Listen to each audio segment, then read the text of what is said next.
जय जय प्रभुपाद प्रभुपाद प्रभुपाद प्रभुपाद जय जय प्रभुपाद।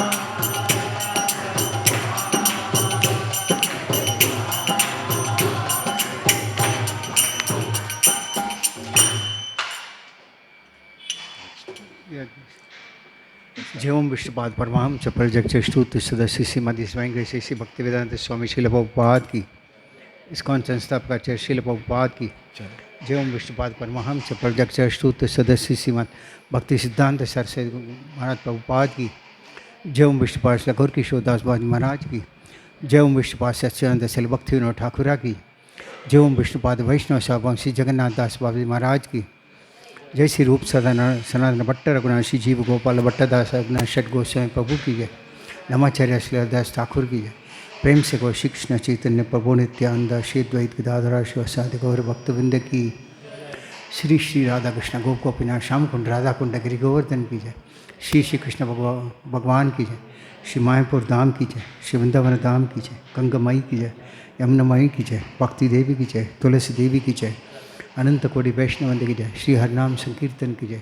ग्रंथराज श्रीमद् भागवतम की जय। इस्कॉन पद्मन गुरुवंद की जय। समाविद भक्तवृंद गौर प्रेमानंदे। All glories to the assembled bodies. All glories to the assembled bodies. All glories to the assembled bodies.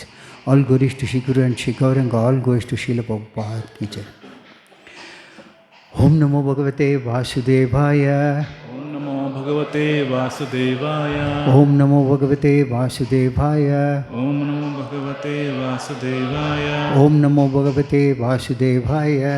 Om Namo Bhagavate Vasudevaya. Narayanam Namaskritya. Narayanam Namaskritya. Naram Chaiva Narottamam. Naram Chaiva Narottamam. Devim Saraswati Vyasam. Devim Saraswati Vyasam. Tato Jayamudirayet. Tato Jayamudiraye. Nashtaprayeshu Bhadreshu. Nashtaprayeshu Bhadreshu. Nityam Bhagavata Sevaya. Nityam Bhagavata Sevaya. Bhagavati Uttama Sloke. Bhagavatir Uttama Shloke. Bhaktir Bhavati Naishtiki. Bhaktir Bhavati Naishtiki. Hare Krishna, welcome you all to the Sunday Feast program. Today we are reading from Srimad Bhagavatam, Canto 1, Chapter 12, text number 12. Hare Krishna, ಎಲ್ಲರಿಗೂ ಭಾನುವಾರದ ಈ ಕಾರ್ಯಕ್ರಮಕ್ಕೆ ಸ್ವಾಗತ. ಈ ದಿನ ಪ್ರಭುಗಳು ಶ್ರೀಮದ್ ಭಾಗವತ ಮೊದಲನೇ ಸ್ಕಂದ 12ನೇ ಅಧ್ಯಾಯ 12ನೇ ಶ್ಲೋಕದಿಂದ ತಿಳುವಳಿಕೆ ಕೊಡ್ತಾ ಇದ್ದಾರೆ. ततः सर्वगुणोद्धर्के सानुकूलग्रहोदये जज्ञे वंशतरः पाण्डोर् भूयः पाण्डुरिवौजसा ततः सर्वगुणोद्धर्के सानुकूलग्रहोदये जज्ञे वंशधरः पाण्डोर् भूयः पाण्डुरिवौजसा ततः सर्वगुणोद्धर्के सानुकूलग्रहोदये जज्ञे वंशधरः पाण्डोर् भूयः पाण्डुरिवौजसा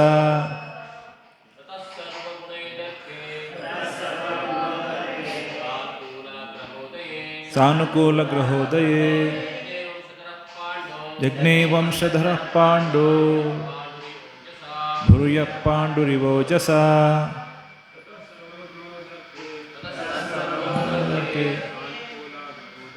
सानुकूलग्रहोदये यज्ञे वंशधरः पाण्डो भूयः पाण्डुरिवोजसा ततः सर्वगुणोदर्के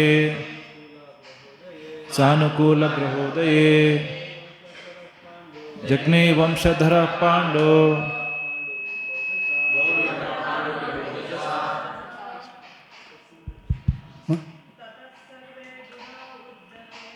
ततः सर्वगुणोदर्के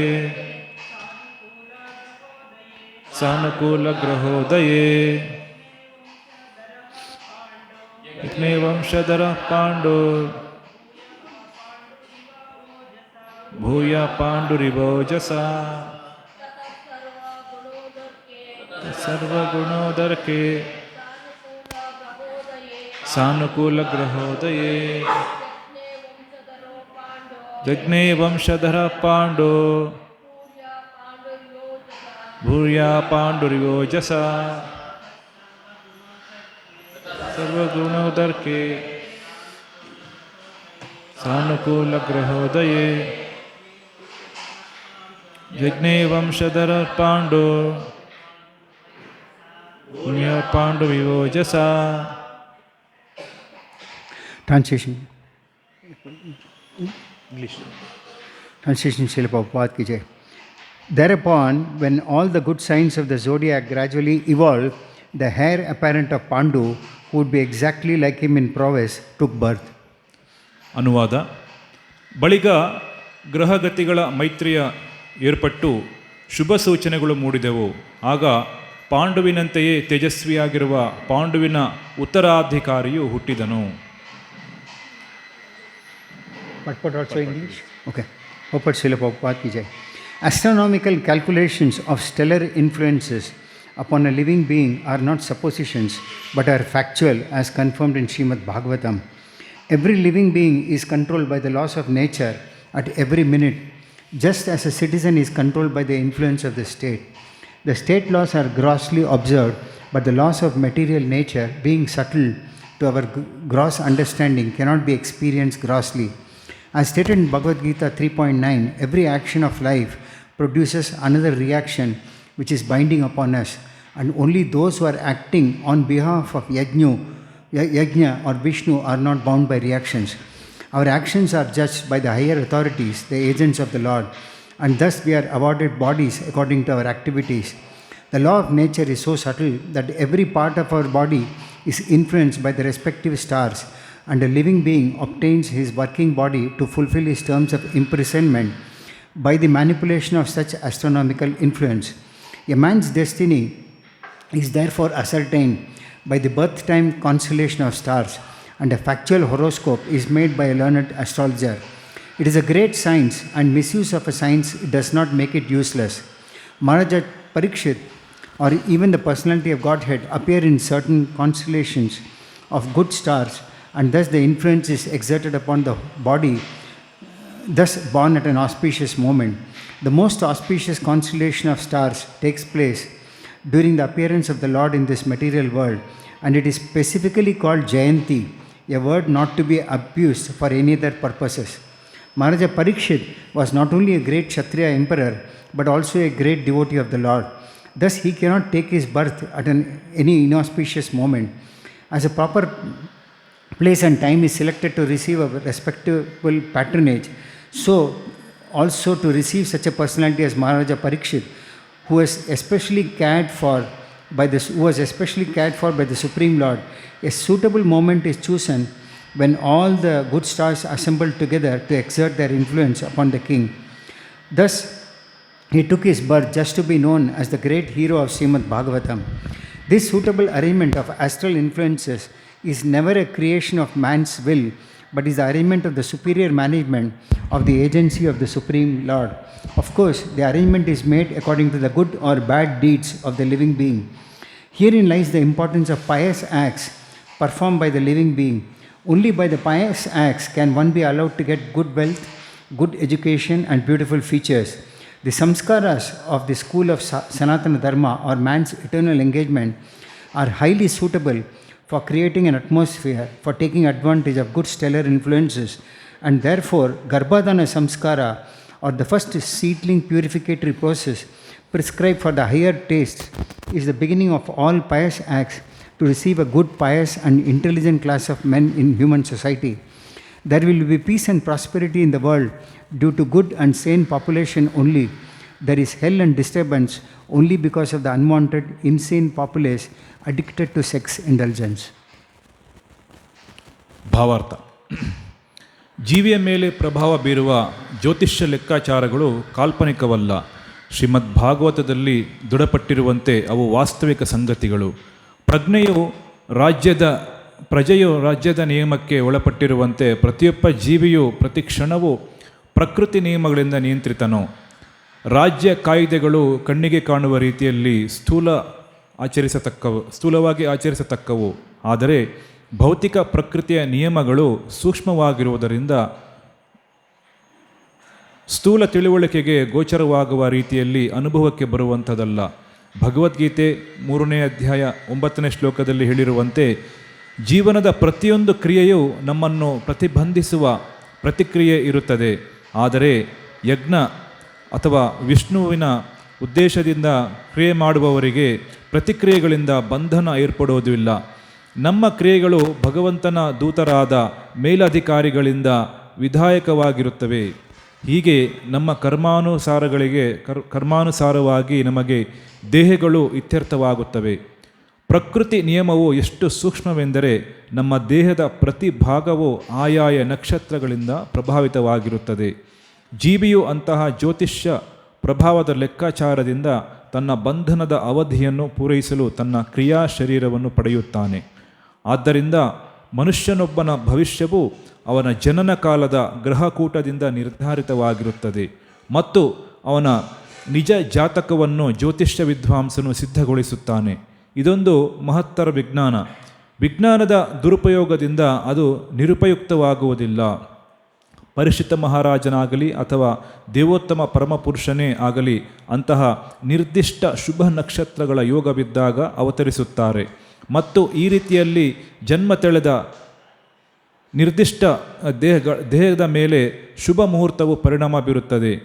ಈ ಭೌತಿಕ ಜಗತ್ತಿನಲ್ಲಿ ಅತ್ಯಂತ ಶುಭ ನಕ್ಷತ್ರ ಯೋಗವು ಭಗವಂತನು ಅವತರಿಸಿದಾಗ ಒದಗುತ್ತದೆ ಮತ್ತು ಇದನ್ನು ವಿಶೇಷವಾಗಿ ಜಯಂತಿ ಎಂದು ಕರೆಯುತ್ತಾರೆ. ಈ ಪದವನ್ನು ಇತರ ಉದ್ದೇಶಗಳಿಗಾಗಿ ದುರುಪಯೋಗ ಮಾಡಕೂಡದು. ಪರೀಕ್ಷಿತ ಮಹಾರಾಜನು ಕೇವಲ ಮಹಾಕ್ಷತ್ರಿಯ ಸಾಮ್ರಾಟ ಮಾತ್ರವೇ ಅಲ್ಲ, ಮಹಾಭಕ್ತನೂ ಆಗಿದ್ದನು. ಆದ್ದರಿಂದ ಅವನು ಕೆಟ್ಟ ಮುಹೂರ್ತದಲ್ಲಿ ಜನ್ಮ ತಾಳಲಾರನು. ಗೌರವಾನ್ವಿತ ವ್ಯಕ್ತಿಯನ್ನು ಬರಮಾಡಿಕೊಳ್ಳಲು ಯೋಗ್ಯವಾದ ಸ್ಥಳ ಮತ್ತು ಸಮಯವನ್ನು ಆರಿಸುತ್ತಾರೆ. ಹಾಗೆಯೇ ಪರಮಪ್ರಭುವಿನ ವಿಶೇಷವಾಗಿ ರಕ್ಷಿತವಾದ ಮಹಾರಾಜ ಪರೀಕ್ಷಿತನಂತಹ ವ್ಯಕ್ತಿಯನ್ನು ಬರಮಾಡಿಕೊಳ್ಳಲು ಎಲ್ಲ ಶುಭ ನಕ್ಷತ್ರಗಳು ಸೇರಿದಂತೆ ರಾಜನ ಮೇಲೆ ಪ್ರಭಾವ ಬೀರುವ ಯೋಗ್ಯ ಗಳಿಗೆಯನ್ನು ಆಯ್ಕೆ ಮಾಡಲಾಯಿತು. ಹೀಗೆ ಅವನು ಶ್ರೀಮದ್ ಭಾಗವತದ ಮಹಾನಾಯಕನಾಗಿ ಪ್ರಸಿದ್ಧಿ ಹೊಂದಲು ಜನ್ಮವೆತ್ತಿದನು. ಈ ಜ್ಯೋತಿಷಿ ಪ್ರಭಾವದ ಯೋಗ್ಯ ಏರ್ಪಾಡು ಎಂದು ಮಾನವನ ಇಚ್ಛಾ ರೀತಿಯದಲ್ಲ. ಅದು ಪರಮಪ್ರಭುವಿನ ಕಾರ್ಯಭಾರತ ಸುವ್ಯವಸ್ಥಿತ ಏರ್ಪಾಡು. ಈ ಏರ್ಪಾಡು ಮಾತ್ರ ಜೀವಿಯ ಪುಣ್ಯಕರ್ಮ ಅಥವಾ ಪಾಪಕರ್ಮಗಳಿಗೆ ಅನುಸಾರವಾಗಿ ಮಾಡಿದಂತಹುದು ಆಗಿರುತ್ತದೆ. ಜೀವಿಯು ಆಚರಿಸುವ ಸತ್ಕರ್ಮಗಳ ಮಹತ್ವವು ಇಲ್ಲಿದೆ. ಸತ್ಕರ್ಮ ಫಲ ಮಾತ್ರದಿಂದಲೇ ಒಬ್ಬನು ಉತ್ತಮ ಸಂಪತ್ತು, ಒಳ್ಳೆಯ ವಿದ್ಯೆ, ಸುಂದರ ರೂಪ ಲಭ್ಯವಾಗುತ್ತದೆ. ಸನಾತನ ಧರ್ಮ ಪದ್ಧತಿಯ ಸಂಸ್ಕಾರಗಳು ಉತ್ತಮ ಗ್ರಹಗತಿಗಳ ಅನುಕೂಲವನ್ನು ಪಡೆಯುವಂತಹ ಯೋಗ್ಯ ವಾತಾವರಣದ ಸೃಷ್ಟಿಗೆ ಅತ್ಯಂತ ಸೂಕ್ತ. ಆದ್ದರಿಂದಲೇ ಗರ್ಭದಾನ ಸಂಸ್ಕಾರವು ಅಥವಾ ಉತ್ತಮ ವರ್ಣದವರಿಗೆ ವಿಹಿತವಾದ ಪ್ರಥಮ ಬೀಜ ಪ್ರಧಾನದ ಶುದ್ಧಿ ಸಂಸ್ಕಾರವು ಉತ್ತಮ. ಪುಣ್ಯವಂತ ಮತ್ತು ಬುದ್ಧಿಶಾಲಿ ವರ್ಗಗಳ ಮನುಷ್ಯರನ್ನು ಮಾನವ ಸಮಾಜಕ್ಕೆ ಬರಮಾಡಿಕೊಳ್ಳುವ ಎಲ್ಲ ಸತ್ಕರ್ಮಗಳ ಪ್ರಾರಂಭ. ಒಳ್ಳೆಯ ಹಾಗೂ ಬುದ್ಧಿವಂತ ಜನತೆಯಿಂದ ಮಾತ್ರ ಜಗತ್ತಿನಲ್ಲಿ ಶಾಂತಿ ಮತ್ತು ಸಮೃದ್ಧಿಗಳು ಸಾಧ್ಯ. ಕಾಮಾಸಕ್ತಿಯುಳ್ಳ ಅನಪೇಕ್ಷಿತ ಅವಿವೇಕ ಸಂತಾನದಿಂದ ಕೇವಲ ನರಕ ಮತ್ತು ವಿಕ್ಷೋಭೆಗಳು ಉಂಟಾಗುತ್ತವೆ. ಓಂ ಜ್ಞಾನಾಂಜನಶಲಾಕಯ ಚಕ್ಷುರ್ಮಿಲಿತಮೇನ ತಸ್ಮೈ ಶ್ರೀ ಗುರುವೇ ನಮಃ. ಶ್ರೀ ಚೈತನ್ಯಮನುಭೀಷ್ಟಂ ಸ್ಥಾಪಿತಂ ಯೇನ ಭೂತಲೆ ಸ್ವಯಂ ರೂಪಕದಾ ಮಹ್ಯಂ ದದಾತಿ ಸ್ವಪದಾಂತಿಕಂ ವಂದೇಹಂ ಶ್ರೀಗುರು ಶ್ರೀಯುತಪದಕಮಲಂ ಶ್ರೀಗುರುನ್ ವೈಷ್ಣವಾಂಶ್ಚ ಶ್ರೀರೂಪಂ ಸಾಗ್ರಜಾತಂ ಸಗಣರಘುನಾಥಾನ್ವಿತಂ तं सजीवं साद्वैतं सावधूतं परिजनसहितं कृष्णचैतन्यदेवं श्रीराधाकृष्णपादान् सगणललिता श्रीविशाखान्वितांश्च हे कृष्णाकरुणासिन्धो दीनबन्धो जगत्पते गोपीश गोपिकान्त राधाकान्त नमोस्तुते तप्तकाञ्चन गौरांगी राधे वृन्दावनेश्वरी वृषभानुस्ते देवी प्रणमामि हरिप्रिय वाञ्छाकल्पतरुभ्यश्च कृपासिन्धुभ्य एव च पतितानां पावनेभ्यो वैष्णवेभ्यो नमो नमः. जय श्री कृष्ण चैतन्य प्रभो नित्यानंद श्री अद्वैत गदाधर शिवसादि गौरभक्तवृंद. हरे कृष्णा कृष्णा कृष्णा हरे हरे हरे राम राम राम हरे हरे. मोहं करोति वाचालं पंगुं लंघे दीर्घं यत्कृपातम् अहं वन्दे श्रीगुरुं दिनतारिणं परमानन्दमाधवं श्रीचैतन्यमीश्वरम्.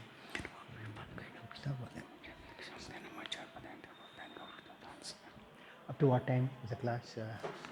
Up to 9:30. 9:30. 9:30. Okay, including the question. Question and answer, Okay. yes. Okay. Hare Krishna. So this particular sloka explains as to how when Maharaj Parikshit was taking his birth, all planetary systems gave a very favorable situation for him to take birth. They were all very favorably placed in a way that Parikshit Maharaj could take his appear in this world very favorably. ಈ ನಿರ್ದಿಷ್ಟ ಶ್ಲೋಕದಲ್ಲಿ ಪರೀಕ್ಷಿತ ಮಹಾರಾಜನ ಜನನದ ಕಾಲದಲ್ಲಿ ಹೇಗೆ ಗ್ರಹಗತಿಗಳು ಎಲ್ಲ ಸುವ್ಯವಸ್ಥಿತವಾಗಿ ಒಂದು ಏರ್ಪಾಟಾಗಿತ್ತು ಅನ್ನೋದ್ರ ಬಗ್ಗೆ ವಿಶೇಷವಾದಂಥ ತಿಳುವಳಿಕೆಯನ್ನು ಕೊಡ್ತಾ ಇದೆ. So this science which is called astronomy, which also predicts a person's past, future, it's a true science and it is all given in the Vedas. ಈ ಭವಿಷ್ಯಶಾಸ್ತ್ರ ಏನಿದೆ ಪ್ರತಿಯೊಬ್ಬ ಮನುಷ್ಯನ ಭೂತಕಾಲ, ವರ್ತಮಾನ ಕಾಲ ಮತ್ತು ಭವಿಷ್ಯತ್ ಕಾಲವನ್ನು ನಿರ್ದಿಷ್ಟವಾಗಿ ಹೇಳುವಂಥದ್ದು. ಇದನ್ನು ಎಲ್ಲ ವೇದಗಳೇ ನಮಗೆ ತಿಳಿಸ್ಕೊಟ್ಟಿದ್ದಾರೆ. This universe which we are in is the smallest of the universe and there are millions of universe in this material creation itself. ಈ ಒಂದು ವಿಶ್ವ ಏನು ನಾವು ವಾಸ ಮಾಡ್ತಾ ಇದ್ದೀವಿ, ಇದು ಭಗವಂತನ ಸೃಷ್ಟಿಯಲ್ಲಿ ಅತಿ ಸಣ್ಣದಾದಂಥ ಭಾಗ. ಇದೇ ರೀತಿ ಅನಂತ ಕೋಟಿ ಬ್ರಹ್ಮಾಂಡಗಳು ಈ ಜಗತ್ತಲ್ಲಿದೆ.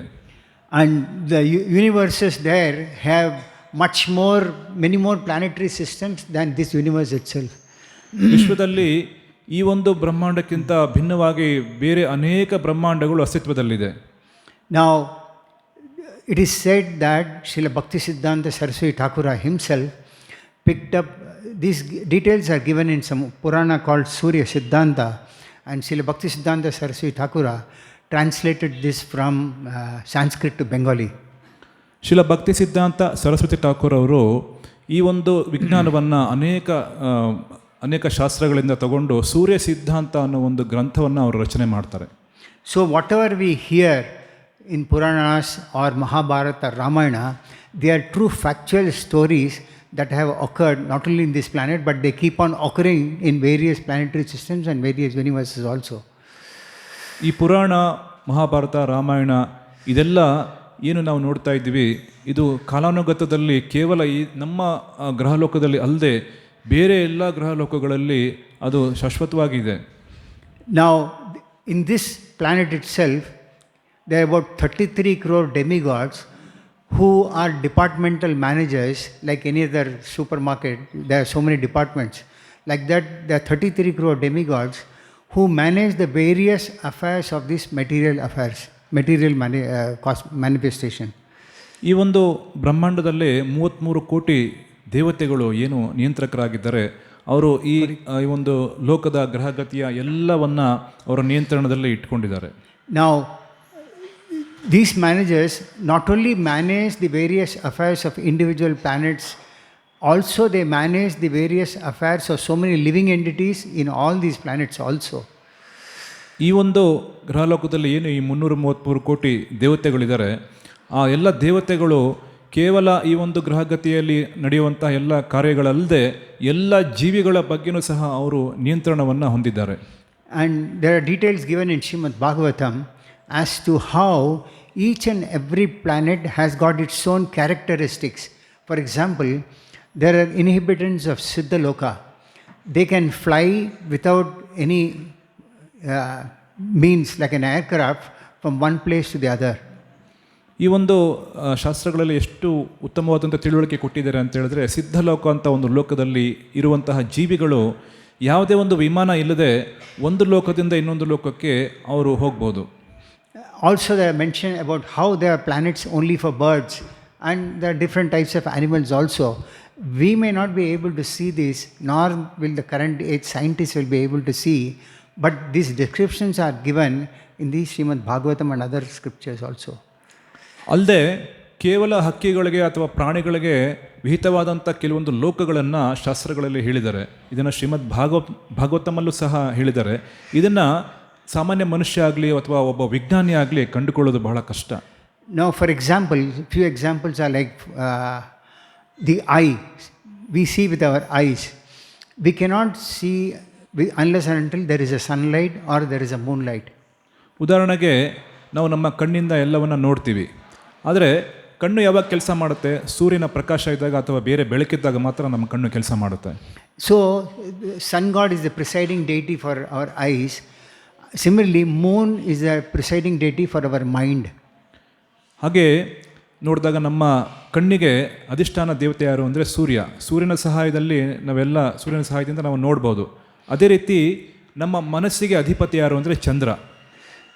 Now, how all these function is, everyone takes birth. We have taken births so many times. We have taken birth in so many different forms of life, and in human form itself we might have taken birth so many times. We don't know.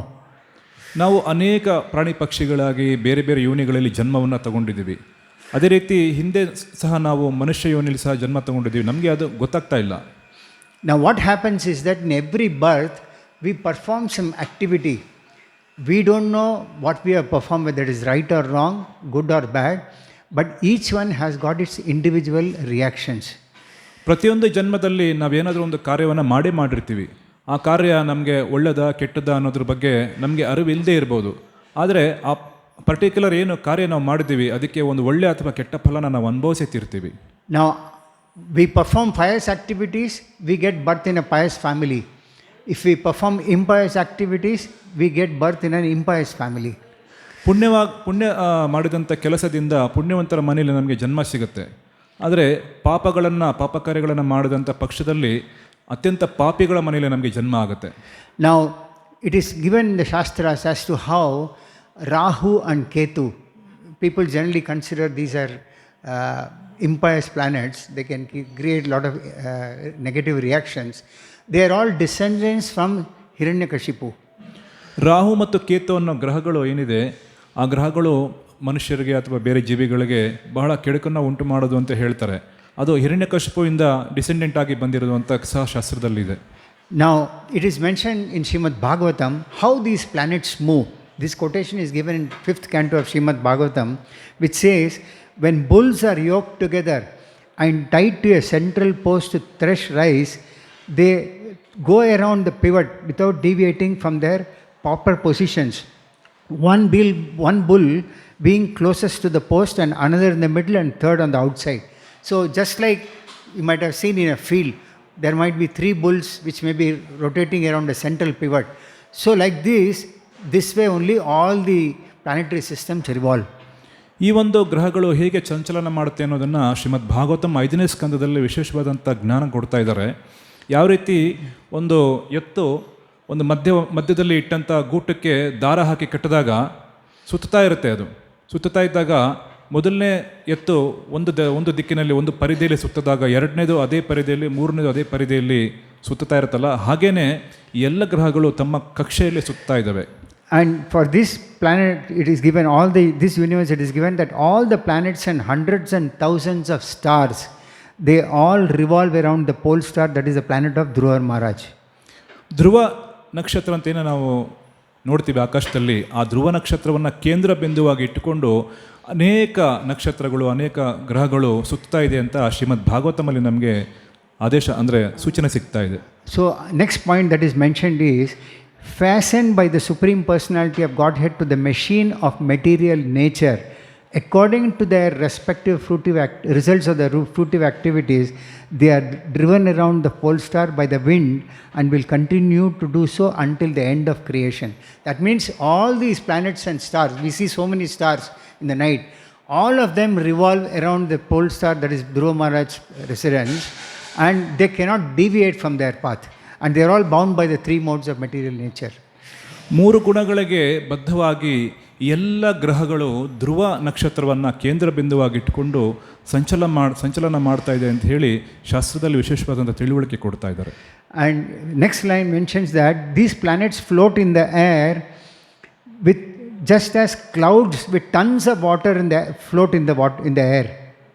ಈ ಎಲ್ಲ ಗ್ರಹಗಳು ಹೇಗೆ ತೇಲ್ತಾ ಇದೆ ಅಂದರೆ, ಮೋಡಗಳು ಒಂದು ton ಗಟ್ಟಲೆ ನೀರನ್ನು ಇಟ್ಕೊಂಡು ಆಕಾಶದಲ್ಲಿ ಹೇಗೆ ತೇಲ್ತಾ ಇದೆಯೋ ಅದೇ ರೀತಿ ಎಲ್ಲ ಗ್ರಹಗಳು ಆಕಾಶದಲ್ಲಿ ತೇಲ್ತಾ ಇದ್ದಾವೆ. And they perform their cycle due to the results of the past activities, and they fly high without a chance of falling to the ground. ಈ ಒಂದು ಗ್ರಹಗಳೆಲ್ಲ ತಮ್ಮ ಪೂರ್ವ ಆಧಾರಿತ ಒಂದು ಗ್ರಹಗತಿಗೆ ತಕ್ಕಂತೆ ಅದು ಸಂಚಲನ ಮಾಡ್ತಾ ಇದೆ. ಮತ್ತು ಯಾವುದೇ ಕಾರಣಕ್ಕೂ ಅದು ಕೆಳಗಡೆ ಬೀಳೋದಿಲ್ಲ. ಅದು ಅದರ ಸಂಚಲನ, ಅದರ ಏರಿಳಿತಗಳೆಲ್ಲ ನಿಯಂತ್ರಣದಲ್ಲಿದೆ. Now, every planet has got its own state laws and they have their laws of nature also. ಪ್ರತಿಯೊಂದು ಗ್ರಹಗಳು ತಮ್ಮದೇ ಆದಂತಹ ನಿಯಮಗಳಿಗೆ ಒಳಪಟ್ಟು ಸಂಚಲನ ಮಾಡ್ತಾ ಇದೆ. Now, gross laws are the ones which we see and we say that, for example, if some places drinking is not permitted, some places intoxication is not permitted, some places gambling is not permitted. So if they are caught, they are put behind the bars, or whatever sentence is to be given, they are given as per the respective state laws, which also varies within each country also. ಪ್ರತಿಯೊಂದು ಸ್ಥಳದಲ್ಲಿ ಒಂದು ನಿರ್ದಿಷ್ಟವಾದಂಥ ನಿಯಮ ಇರೋ ಹಾಗೆ, ಕೆಲವು ಕಡೆ ಮದ್ಯಪಾನ ಮಾಡೋ ಹಾಗಿಲ್ಲ, ಕೆಲವು ಕಡೆ ಧೂಮಪಾನ ಮಾಡೋ ಹಾಗಿಲ್ಲ, ಕೆಲವು ಕಡೆ ಬೇರೆ ಒಂದು ಕೆಲಸಗಳ ಕಾರ್ಯಗಳಿಗೆ ರಿಸ್ಟ್ರಿಕ್ಷನ್ ಮಾಡಿರ್ತಾರೆ. ಅದೇ ರೀತಿ ಈ ಒಂದು ಸೃಷ್ಟಿಯಲ್ಲಿ ಪ್ರತಿಯೊಂದೂ ಒಂದು ನಿಯಂತ್ರಣದಲ್ಲಿ ಇದೆ. But there are laws of nature which are subtle and we cannot understand them. They are very, very subtle.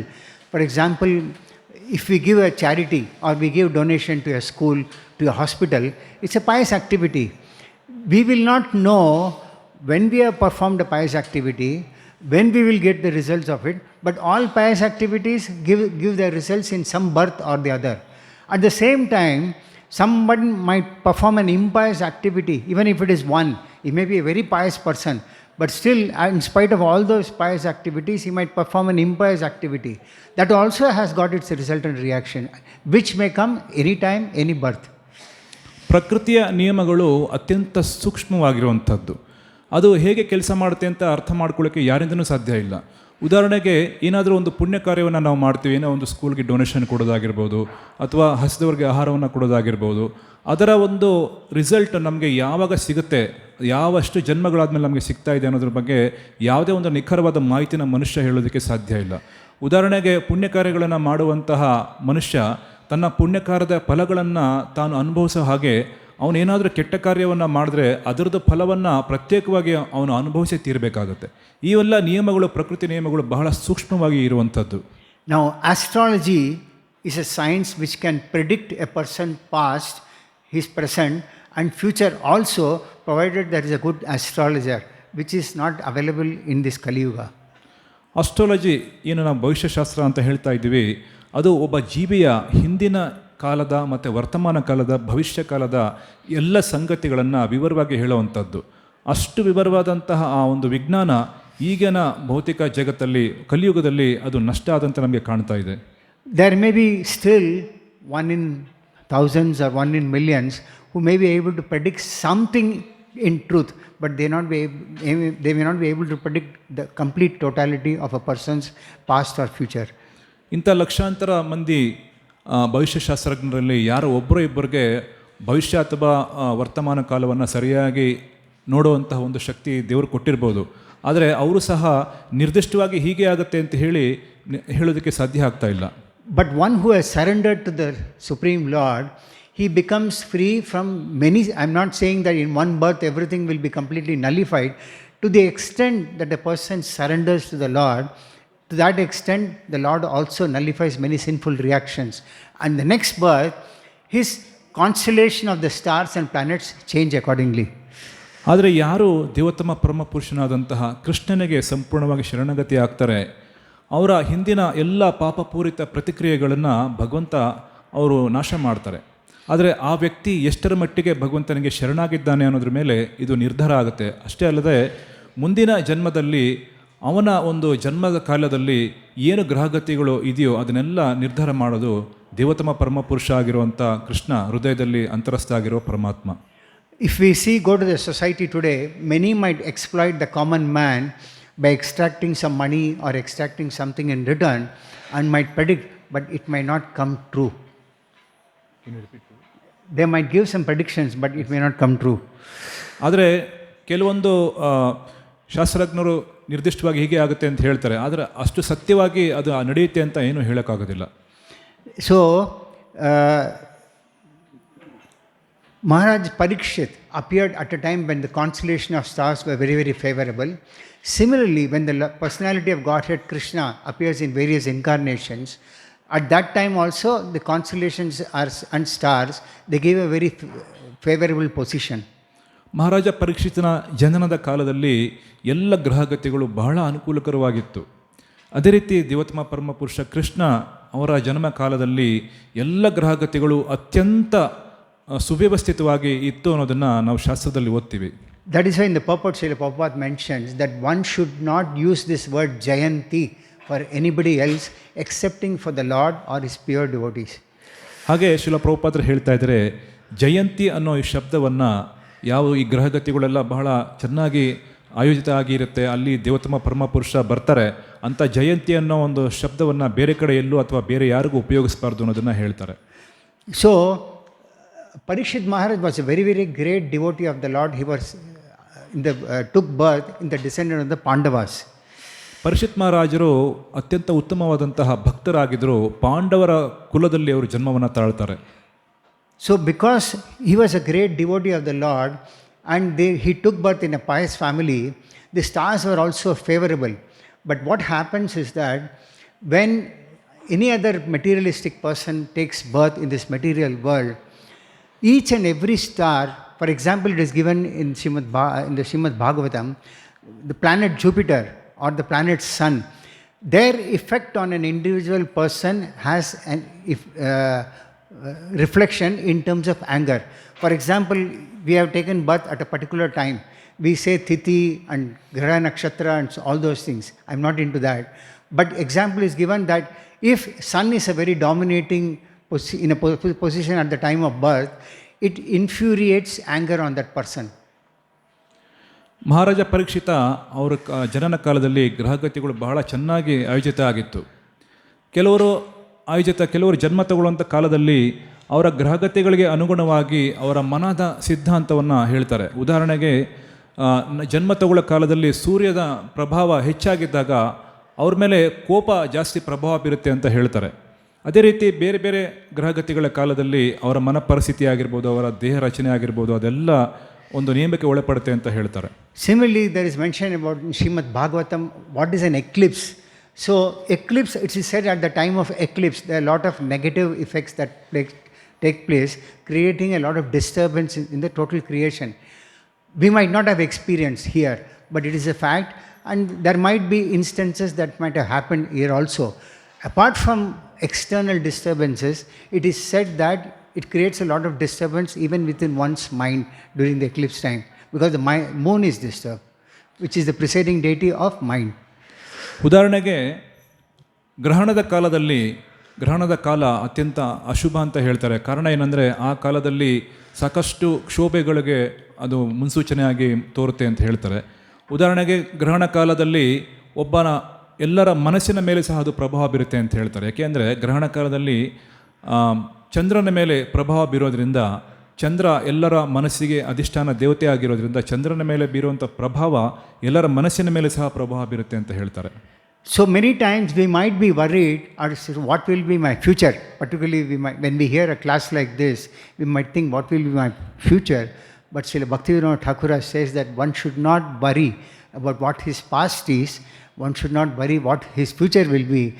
To the extent that one we can surrender to the Lord can vanquish millions of births of impious activities. ನಾವು ಯೋಚನೆ ಮಾಡ್ಬೋದು, ನಮ್ಮ ಭವಿಷ್ಯ ಏನು, ನಮ್ಮ ವರ್ತಮಾನ ಕಾಲ ಏನು, ನಮ್ಮ ಹಿಂದೆ ಹೇಗಿರ್ತೀವಿ, ಮುಂದೆ ಹೇಗಿರ್ತೀವಿ ಅನ್ನೋದ್ರ ಬಗ್ಗೆ ಚಿಂತೆಗೊಳಗಾಗ್ತಾರೆ ಜೀವಿಗಳು. ಆದರೆ ಶ್ರೀಲ ಭಕ್ತಿ ಸಿದ್ಧಾಂತ ಸರಸ್ವತಿ ಠಾಕೂರ್ ಅವರು ಹೇಳ್ತಾರೆ, ಒಬ್ಬ ಜೀವಿ ತನ್ನ ಭವಿಷ್ಯವನ್ನು ಆಲೋಚನೆ ಮಾಡೋದಕ್ಕಿಂತ ಹೆಚ್ಚಾಗಿ ಅವರು ಹೇಗೆ ಭಗವಂತನಿಗೆ ಶರಣಾಗಬೇಕು ಅನ್ನೋದ್ರ ಬಗ್ಗೆ ವಿಚಾರ ಮಾಡಿದಾಗ ಅವರ ಭವಿಷ್ಯ ಚೆನ್ನಾಗೇ ಇರುತ್ತೆ, ಅದ್ರ ಬಗ್ಗೆ ತಲೆ ಕೆಡಿಸ್ಕೊಳ್ಳೋದು ಬೇಕಾಗಿಲ್ಲ ಅಂತ ಹೇಳ್ತಾರೆ. Similarly, Srila Prabhupada quoted many occasions that as we perform devotion service, the lines which we see in our palm, they also change directions. We may not be able to know, we may not be able to realize, but this is what Srila Prabhupada quotes. And so palmistry is also a true science which also originates from the Vedas. Srila ಪ್ರಭುಪಾದರು ಅನೇಕ ಭಕ್ತರಿಗೆ ತಿಳಿಸ್ಕೊಟ್ಟಿದ್ದಾರೆ, ಭಕ್ತಿ ಸೇವೆಯನ್ನು ಮಾಡ್ತಾ ಮಾಡ್ತಾ ನಮ್ಮ ಹಸ್ತರೇಖೆ ಸಹ ಬದಲಾವಣೆ ಆಗೋಗುತ್ತೆ ಅಂತ. ಇದನ್ನು ನಾವು ಅನುಭವ ಮಾಡೋಕ್ಕಾಗದೇ ಇರ್ಬೋದು, ಆದರೆ ಬಹಳಷ್ಟು ಜನ ಭಕ್ತರು ಅವರ ತಮ್ಮ ಜೀವನದಲ್ಲಿ ಅದನ್ನು ಎಕ್ಸ್ಪೀರಿಯೆನ್ಸ್ ಮಾಡಿರೋದನ್ನು ಶ್ರೀಲ ಪ್ರಭುಪಾದರು ಸ್ವತಃ ಮನಗಂಡಿದ್ದಾರೆ. So devotional service to the Supreme Lord surpasses even pious and impious activities. By pious activities you may get some pious results. Impious activities might give you some impious results. But what happens is, by pious activities, you might go to pious planets, maybe sun, moon, whatever pious planets are there. By impious activities, you might go down to the lower planetary system like Sutala, Patala, Atala, and may take birth as any other subhuman form of species of life, where the sufferings are more. ಒಬ್ಬ ಭಕ್ತಿ ಸೇವೆಯನ್ನು ಮಾಡೋದ್ರಿಂದ ಪುಣ್ಯ ಕಾರ್ಯಗಳ ಫಲಗಳನ್ನು ಸಹ ಪಾಪ ಕಾರ್ಯಗಳ ಫಲಗಳನ್ನು ಸಹ ನಿವಾರಣೆ ಮಾಡಿಕೊಳ್ತಾನೆ ಅಂತ ಹೇಳ್ತಾರೆ. ಉದಾಹರಣೆಗೆ ಪುಣ್ಯ ಕಾರ್ಯಗಳನ್ನು ಮಾಡಿದಂಥ ಜೀವಿಗಳು ಉನ್ನತ ಗ್ರಹಲೋಕಗಳಿಗೆ ಏರಿ ಹೋಗ್ತಾರೆ. ಉನ್ನತ ಗ್ರಹಲೋಕಗಳು ಅಂದರೆ ಸೂರ್ಯ, ಚಂದ್ರ ಅಥವಾ ಇತರ ಗ್ರಹಲೋಕಗಳಿಗೆ ಅವರು ಹೋಗ್ಬೋದು, ಮಹರ್ಲೋಕ ಆ ಥರ ಲೋಕಗಳಿಗೆ. ಆದರೆ ಪಾಪ ಕಾರ್ಯಗಳಿಂದ ಅಧೋಲೋಕಗಳಿಗೆ ಅಥವಾ ಸುತ್ತಲ ಪಾತಾಳ ಅಥವಾ ಬಹಳ ಪಾಪ ಮಾಡಿದ್ರೆ ನರಕಲೋಕಗಳಿಗೆ ಸಹ ಹೋಗ್ಬೋದು. ಆದರೆ ಯಾರು ಭಕ್ತಿ ಸೇವೆಯನ್ನು ಮಾಡ್ತಾ ಇದ್ದಾರೆ ಅವರು ಉತ್ತಮವಾದಂತಹ ಪುಣ್ಯ ಕಾರ್ಯಗಳಿಂದ ಬರುವಂಥ ಫಲಗಳು, ಪಾಪ ಕಾರ್ಯಗಳಿಂದ ಬರುವಂಥ ಫಲಗಳಲ್ಲಿ ಎರಡನ್ನೂ ನಿವಾರಣೆ ಮಾಡ್ಕೋತಾರೆ ಅಂತ ಹೇಳ್ತಾರೆ. So there are planets even in this manifestation where there is no sunlight. It is totally dark. So those who have taken birth there, they have got there because of impious activities. ಅಧೋಲೋಕಗಳಲ್ಲಿ ನೋಡಿದಾಗ ಅಲ್ಲಿ ಸೂರ್ಯನ ಬೆಳಕು ಇಲ್ಲ, ಸೂರ್ಯನ ಪ್ರಕಾಶ ಇಲ್ಲ. ಕಾರಣ ಏನಂದರೆ ಅವರು ಬಹಳ ಪಾಪಕರ್ಮ ಮಾಡಿರೋದ್ರಿಂದ ಅಂಥ ಒಂದು ಅಂಧ ತಮಸ್ಸಿನ ಲೋಕಗಳಿಗೆ ಹೋಗಿ ಜನ್ಮವನ್ನು ತಳಿತಾರೆ. Srila Prabhupada, when he went to UK, there he once went to London. It is true, in a place like that, it is not possible to see sunlight the way we might see. Even in Bangalore, we may not be fortunate enough to see sunlight as much as a person who sees in Chennai. ಲಂಡನ್ನಲ್ಲಿ ಶ್ರೀಲ ಪ್ರಭುಪಾದರು ಹೋದಾಗ ಇದನ್ನೇ ಹೇಳ್ತಾ ಇದ್ರು. ಕೆಲವೊಂದು ರಾಜ್ಯಗಳು, ಕೆಲವೊಂದು ದೇಶಗಳು ಈ ರೀತಿ ಇದೆ, ಅಲ್ಲಿ ಸೂರ್ಯನ ಬೆಳಕನ್ನು ನಾವು ನೋಡೋಕ್ಕೆ ಆಗೋದಿಲ್ಲ, 3 ತಿಂಗಳು ಸೂರ್ಯೋದಯ ಆಗೋದಿಲ್ಲ. ಅದೇ ರೀತಿ ಬೆಂಗಳೂರಲ್ಲಿ ಸಹ ನಾವು ಸೂರ್ಯನನ್ನು ಕಾಣೋದು ಭಾಳ ಕಷ್ಟ. ಯಾವಾಗಲೂ ಒಂದ್ಸರಿ ನಮಗೆ ಸೂರ್ಯನ ದರ್ಶನ ಆಗುತ್ತೆ, ಆದರೆ ಚೆನ್ನೈಗೆ ಹೋದಾಗ ಅಲ್ಲಿ ಸೂರ್ಯನ ಪ್ರಕಾಶ ಯಾವಾಗಲೂ ಇದ್ದೇ ಇರುತ್ತೆ. Now what happens is that somebody who might be staying in Chennai might say it is very, very hot, and that person, individual being, might develop or a person going from here to there might develop some aversion to heat.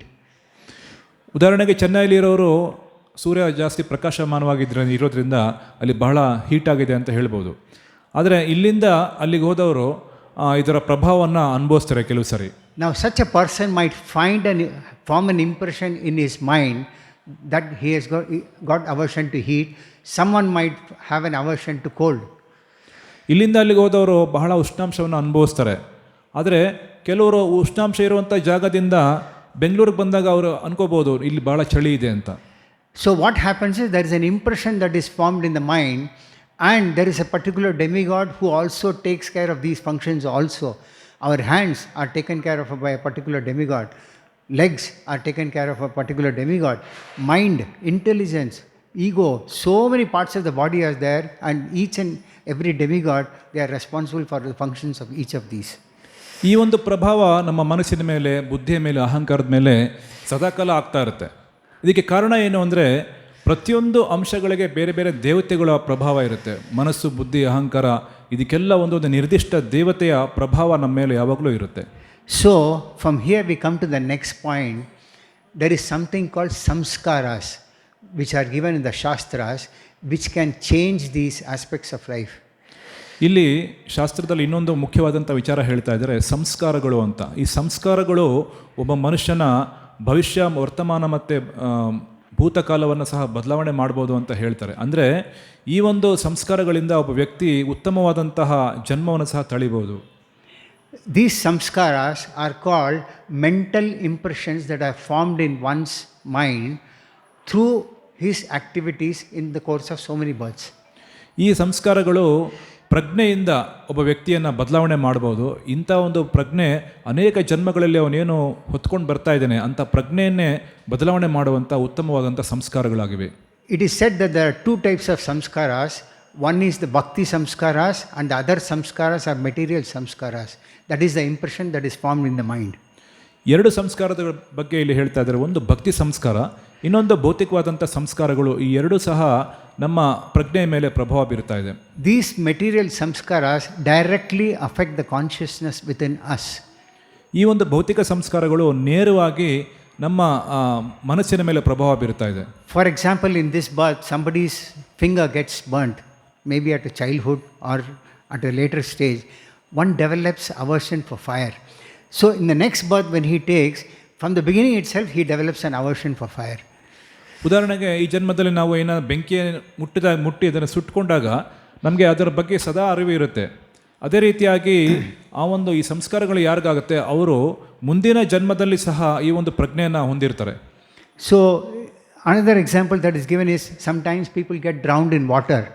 So or they might even not get drowned, but they might be have lost their balance, or they may not know to swim in the water. They develop an aversion for water which gets carried forward in the next birth also. ಕೆಲವು ಸಾರಿ ನೀರಿಂದ ಅಪಾಯ ಆದವ್ರಿಗೆ ಅದು ಪ್ರಜ್ಞೆಯಲ್ಲಿ ಕೂತ್ಕೊಂಡಿರುತ್ತೆ.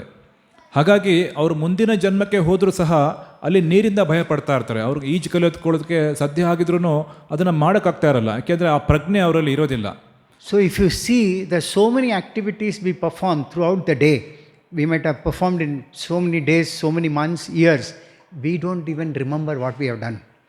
ಈ ರೀತಿಯಾಗಿ ಅನೇಕ ವರ್ಷಗಳಿಂದ ಅನೇಕ ಕಾಲ ನಾವು ಏನೇನೋ ಆಕ್ಟಿವಿಟಿ ಮಾಡಿರ್ತೀವೋ ಅದನ್ನೆಲ್ಲ ನಮಗೆ ನೆನಪಲ್ಲಿಟ್ಕೊಳ್ಳೋಕ್ಕೆ ಸಾಧ್ಯ ಆಗೋದಿಲ್ಲ. But bhakti samskaras are those which are very, very natural and they are eternal also. ಆದರೆ ಭಕ್ತಿ ಸಂಸ್ಕಾರ ಅಂತ ಏನು ಹೇಳ್ತೀವಿ ಅದು ಭಾಳ ನೈಸರ್ಗಿಕವಾದಂಥವು ಮತ್ತು ಶಾಶ್ವತವಾಗಿರುವಂಥದ್ದು ಕೂಡ. But there are also samskaras which are of Sanatana Dharma. ಇನ್ನೊಂದು ಸಂಸ್ಕಾರ ಅಂತ ಹೇಳ್ತಾರೆ, ಅದನ್ನು ಸನಾತನ ಧರ್ಮದಿಂದ ಉದ್ಭವ ಆಗುವಂಥದ್ದು. These may look material, but actually they are spiritual samskaras that are designed so that a person can gradually progress in a spiritual path. That is a real samskara.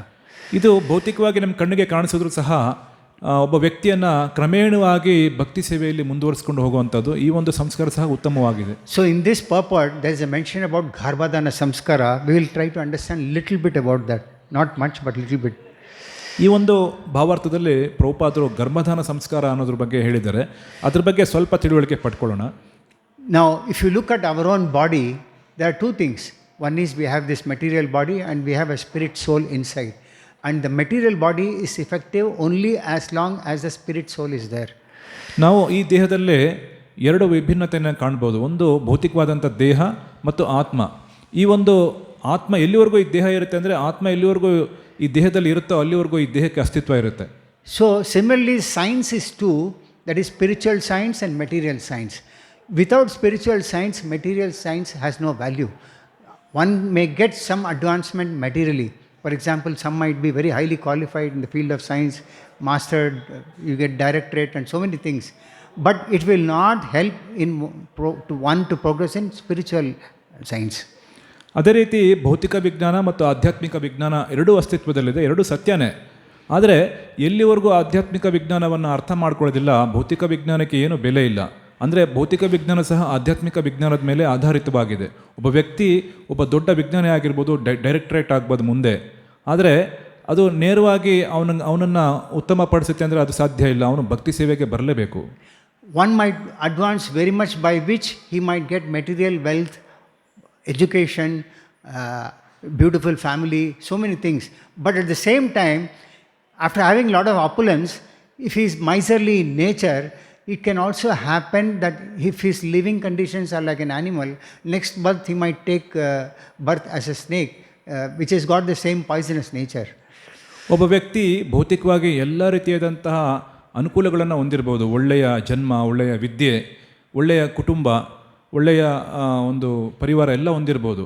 ಆದರೆ ಅವನ ಪ್ರಜ್ಞೆ ಒಂದು ಪ್ರಾಣಿ ಥರ ಇದೆ ಅಂದ್ಕೊಳ್ಳೋಣ. ಆಗ ಮುಂದಿನ ಜನ್ಮದಲ್ಲಿ ಅವನು ಒಂದು ಹಾವಾಗಿ ಜನ್ಮ ತಗೋತಾನೆ. ಏಕೆಂದರೆ ಈ ಜನ್ಮದಲ್ಲಿ ಅವನು ಅಷ್ಟೆಲ್ಲ ಅನುಕೂಲ ಇದ್ದರೂ ವಿಷವನ್ನೇ ಕಾರ್ತಾ ಇದ್ದಿದ್ದರಿಂದ ಮುಂದಿನ ಜನ್ಮದಲ್ಲಿ ಅವನಿಗೆ ಹಾವಿನ ಜನ್ಮ ಪ್ರಾಪ್ತಿಯಾಗುತ್ತೆ. And here in this particular purport, Srila Prabhupada clearly mentions as to how a good civilization is required to have peace and happiness in society. ಆದರೆ ಇಲ್ಲಿ ಪ್ರಭುಪಾದರು ಒಂದು ಒಳ್ಳೆಯ ಸಮಾಜ ಹೇಗೆ ನಿರ್ಮಾಣ ಆಗುತ್ತೆ, ಶಾಂತಿಯುತವಾದ ಸಮಾಜವನ್ನು ಹೇಗೆ ಒಬ್ಬ ಮನುಷ್ಯ ನಿರ್ಮಾಣ ಮಾಡ್ಬೋದು ಅನ್ನೋದ್ರ ಬಗ್ಗೆ ಹೇಳ್ತಾ ಇದ್ದಾರೆ. And this particular realization can happen only in human form of life and only when tries to understand whatever possible from the Shastras. ಈ ಎಲ್ಲ ಒಂದು ಸಮಾಜದ ಬಗ್ಗೆ ಏನು ಹೇಳ್ತಾ ಇದ್ದಾರೆ, ಇದೆಲ್ಲ ಶಾಸ್ತ್ರಗಳಲ್ಲಿ ಇರುವಂಥ ಜ್ಞಾನವನ್ನು ಒಬ್ಬ ಮನುಷ್ಯ ಅರ್ಥ ಮಾಡ್ಕೊಂಡಾಗ ಮಾತ್ರನೇ ಅಂಥ ಒಂದು ಸಮಾಜವನ್ನು ನಿರ್ಮಾಣ ಮಾಡ್ಬೋದು ಅಂತ ಹೇಳ್ತಾರೆ. Now, samskaras, it is said that about 40 samskaras, and as Kali Yuga started and it progressed, it was brought down to 25 and then was brought down to 16, which is also not practically possible these days, but then finally it came down to 10 samskaras. ಈ ಸಂಸ್ಕಾರ ಅಂತ ಹೇಳಿದಾಗ ಪ್ರಾಯೋಗಿಕವಾಗಿ ನೋಡಿದಾಗ 40 ಸಂಸ್ಕಾರಗಳನ್ನು ಮನುಷ್ಯನಿಗೆ ಕೊಡಲಾಗಿದೆ. ಆದರೆ 35 ಸಂಸ್ಕಾರಗಳನ್ನು ಕಾಲಕ್ರಮದಲ್ಲಿ ಮಾಡ್ತಾಯಿದ್ರು. ಕಲಿಯುಗ ಬರ್ತಾ ಇದ್ದ ಹಾಗೆ 16 ಸಂಸ್ಕಾರಗಳಿಗೆ ಅದನ್ನು ಇಳಿಸಿದ್ರು. ಆದರೆ ಪ್ರಾಯೋಗಿಕವಾಗಿ ಎಷ್ಟು ಮಾಡ್ಬೋದು ಅದನ್ನು ಮಾಡೋಕ್ಕೂ ಆಗ್ತಾಯಿಲ್ಲ. ಈ ಸಂಸ್ಕಾರಗಳನ್ನು ಈಗ ಇನ್ನೂ ಕಡಿಮೆ ಮಾಡಿ ಮನುಷ್ಯ ಎಷ್ಟು ಮಾಡಬೇಕು ಅಷ್ಟನ್ನು ಪರ್ಟಿಕ್ಯುಲರಾಗಿ ಮಾಡಬೇಕಾಗಿರೋದನ್ನು ಹೇಳ್ತಾ ಇದ್ದಾರೆ. And each and every samskara has got a particular purpose which enables a living entity to attain a certain amount of purification. So if one passes through all these samskaras, then automatically his purification process takes place to such an extent, but that it leads one ultimately to the correct spiritual path, that is surrender to the personality of Godhead. ಪ್ರತಿಯೊಂದು ಸಂಸ್ಕಾರ ಮನುಷ್ಯನ ಶುದ್ಧೀಕರಣಕ್ಕಾಗಿ ಪ್ರತ್ಯೇಕವಾಗಿ ಮಾಡಲ್ಪಟ್ಟಿದೆ. ಅದೇ ರೀತಿ ಈ ಸಂಸ್ಕಾರಗಳನ್ನು ಮಾಡ್ತಾ ಹೋದಂಗೆ ಅವ್ರಿಗೆ ಮುಂದಿನ ಒಂದು ಕಾರ್ಯಗಳಿಗೆ ಬಹಳ ಅನುಕೂಲಕರವಾಗಿ ಮನುಷ್ಯ ಜನ್ಮವನ್ನು ಸಾರ್ಥಕಪಡಿಸ್ಕೊಳ್ಳೋಕ್ಕೋಸ್ಕರ ಅದೆಲ್ಲ ನಿರ್ದಿಷ್ಟವಾಗಿ ನಿಯಮವನ್ನು ಹೇಳಲಾಗಿದೆ. At the same time, if one goes through all these samskaras, but they are not the right persons or right devotees who perform this samskara, or samskaras have been performed purely for commercial purposes, it need not have a value. ಈ ಸಂಸ್ಕಾರಗಳನ್ನು ಮಾಡೋರು ಸಹ ಅವರು ಆ ಒಂದು ಮಾರ್ಗದಲ್ಲಿ ಏನೋ ಒಂದು ಭೌತಿಕವಾದಂತಹ ಅಪೇಕ್ಷೆಗಳನ್ನು ಒಳಗೊಂಡು ಮಾಡ್ತಾ ಇರೋದ್ರಿಂದ ಅದರದ್ದು ನಿಜವಾದಂಥ ಪ್ರಭಾವ ಈ ಸಂಸ್ಕಾರಗಳಲ್ಲಿ ಆಗದೇ ಇರಬಹುದು. ಫಾರ್ ಎಕ್ಸಾಂಪಲ್, ಯು ಟೇಕ್ ಸಂಸ್ಕಾರ of a marriage. It is more of a social gathering than as a purificatory process which is required for a married couple. ಈಗ ವಿವಾಹವನ್ನೇ ನಾವು ನೋಡ್ಬೋದು. ಮದುವೆ ಸಂದರ್ಭದಲ್ಲಿ ಅದು ಶುದ್ಧೀಕರಣದ ಒಂದು ನಿಜವಾದಂತಹ ಒಂದು ಉದ್ದೇಶಕ್ಕೆ ಅಲ್ಲದೆ ಕೇವಲ ಜನ ಎಲ್ಲ ಒಕ್ಕೂಟ ಸೇರಿ ಒಂದೇನೋ ಒಂದು ಸಂಭ್ರಮಾಚರಣೆ ಆದಾಗ ಅದರದ್ದು ನಿಜವಾದಂಥ ಪ್ರಭಾವ ಮನುಷ್ಯರಿಗೆ ಆಗದೇ ಇರುತ್ತೆ. So it has also become an opportunity to exhibit one's opulence, and in the process so many other activities are involved into that. For example, in some occasions people might serve a non-vegetarian food or serve liquor. These are not required for a marriage ceremony because vivaha is supposed to be an auspicious samskara. But when an inauspicious activity is indulged in this auspiciousness, then it's no use of such a samskara. ಉದಾಹರಣೆಗೆ ವಿವಾಹ ಅನ್ನೋದು ಒಂದು ಅತ್ಯಂತ ಶುಭ ಸಂಸ್ಕಾರ ಅಂತ ಹೇಳ್ತಾರೆ. ಆದರೆ ಒಬ್ಬ ಮನುಷ್ಯ ತನ್ನ ಒಂದು ವೈಭವವನ್ನು ತೋರಿಸ್ಕೊಳ್ಳೋಕ್ಕೋಸ್ಕರ ಆ ಸಂದರ್ಭದಲ್ಲಿ ಎಲ್ಲ ಮಾಂಸಾಹಾರವನ್ನು ಸಹ ಬಂದಂಥ ಜನಗಳಿಗೆಲ್ಲ ಕೊಡ್ತಾ ಇರ್ತಾರೆ. ಅದು ಆ ಒಂದು ಸಂಸ್ಕಾರದ ಶುದ್ಧತೆಯನ್ನು ಹಾಳು ಮಾಡಿ ಎಲ್ಲ ಸಂಸ್ಕಾರ ವಿಧಿಗಳನ್ನು ನಾಶ ಮಾಡುವಂಥದ್ದು. ಸೊ ಸಂಸ್ಕಾರಾಸ್ are imbibed in us to give us some enlightenment in spiritual matters. ಈ ಸಂಸ್ಕಾರಗಳು ನಮ್ಮಲ್ಲಿ ಉತ್ತಮವಾದಂತಹ ಬೆಳಕನ್ನು ಒಂದು ಅಂತರಂಗದಲ್ಲಿ ಒಂದು ಪ್ರಕಾಶವನ್ನು ತರುವಂಥದ್ದು. By which we invoke the mercy of the Lord on the particular living being. For example, if it's a marriage, it is two of them. If it is some other samskara, it is an individual person. ಉದಾಹರಣೆಗೆ ಈ ಸಂಸ್ಕಾರಗಳು ಭಗವಂತನ ಹತ್ತಿರಕ್ಕೆ ನಮ್ಮನ್ನು ಕರ್ಕೊಂಡು ಹೋಗ್ತವೆ. ಅಂದರೆ ಮನುಷ್ಯರಿಗೆ ವಿವಾಹ ಸಂದರ್ಭದಲ್ಲಿ ಇಬ್ಬರು ಆ ಒಂದು ಸಂಸ್ಕಾರದಲ್ಲಿ ಒಳಗಾಗ್ತಾರೆ. ಅದೇ ರೀತಿ ಬೇರೆ ಬೇರೆ ಸಂಸ್ಕಾರಗಳಲ್ಲಿ ಬೇರೆ ಬೇರೆ ಒಂದು ನಿರ್ದಿಷ್ಟ ವ್ಯಕ್ತಿ ಮೇಲೆ ಅದರದ್ದು ಪ್ರಭಾವ ಆಗುತ್ತೆ. Let's take another samskara called namakarana. It's generally called namakarana, whereby name is given to a particular child. Now, if you look at those Esther years, the names were given basically from either the names of the Lord or names from the devotees of the Lord. The reason is that we call out a child by Lord's name, that name will come to our help sometime or the other. And the example is given in Srimad Bhagavatam about Ajamila. Ajamila lived a very, very sinful life. And somehow his last son was given the name as Narayana. Even at the last point of life, he performed so many sinful activities. So when he saw the Yamadutas, he got so much scared that he wanted to call out his last son in the name of Narayana. So when he called out his son's name, actually the Vishnu Dutas also came there. Yamadutas also came there. But when they saw the Vishnu Dutas, Yamadutas left, and there's a whole lot of narration. The point is to somehow or the other think of Lord at the time of our leaving the body. ಈ ಸಂಸ್ಕಾರದಲ್ಲಿ ಉದಾಹರಣೆಗೆ ನಾವು ನೋಡಿದಾಗ ನಾಮಕರಣ ಸಂಸ್ಕಾರ ಅಂತ ಶಾಸ್ತ್ರದಲ್ಲಿ ಬಹಳ ಚೆನ್ನಾಗಿ ಹೇಳಿದ್ದಾರೆ. ನಾಮಕರಣ ಸಂಸ್ಕಾರವನ್ನು ಹೇಗೆ ಮಾಡ್ತಾಯಿದ್ರು ಅಂದರೆ, ಆ ಒಂದು ನಿರ್ದಿಷ್ಟ ಸಂಸ್ಕಾರದಲ್ಲಿ ಆ ಜೀವಿಗೆ ಯಾರಿಗೆ ನಾಮಕರಣ ಮಾಡ್ತಾ ಇದ್ದೀವೋ ಅವ್ರಿಗೆ ಭಗವಂತನ ಹೆಸರುಗಳನ್ನು ಅಥವಾ ಭಗವಂತನ ಭಕ್ತರ ಹೆಸರನ್ನು ಇಡ್ತಾಯಿದ್ರು. ಕಾರಣ ಏನಂದರೆ, ಇದೆಷ್ಟು ಪ್ರಯೋಜನ ಆಗ್ತಾಯಿತ್ತು ಅಂದರೆ, ಅವರ ಹೆಸರನ್ನು ಹೇಳ್ತಾ ಹೇಳ್ತಾ ಹೇಳ್ತಾ ಒಬ್ಬ ವ್ಯಕ್ತಿ ಶುದ್ಧೀಕರಣ ಆಗ್ತಾಯಿತ್ತು, ಒಬ್ಬ ವ್ಯಕ್ತಿದು ಮನಸ್ಸು ಹೃದಯ ಶುದ್ಧೀಕರಣ ಆಗ್ತಾಯಿತ್ತು.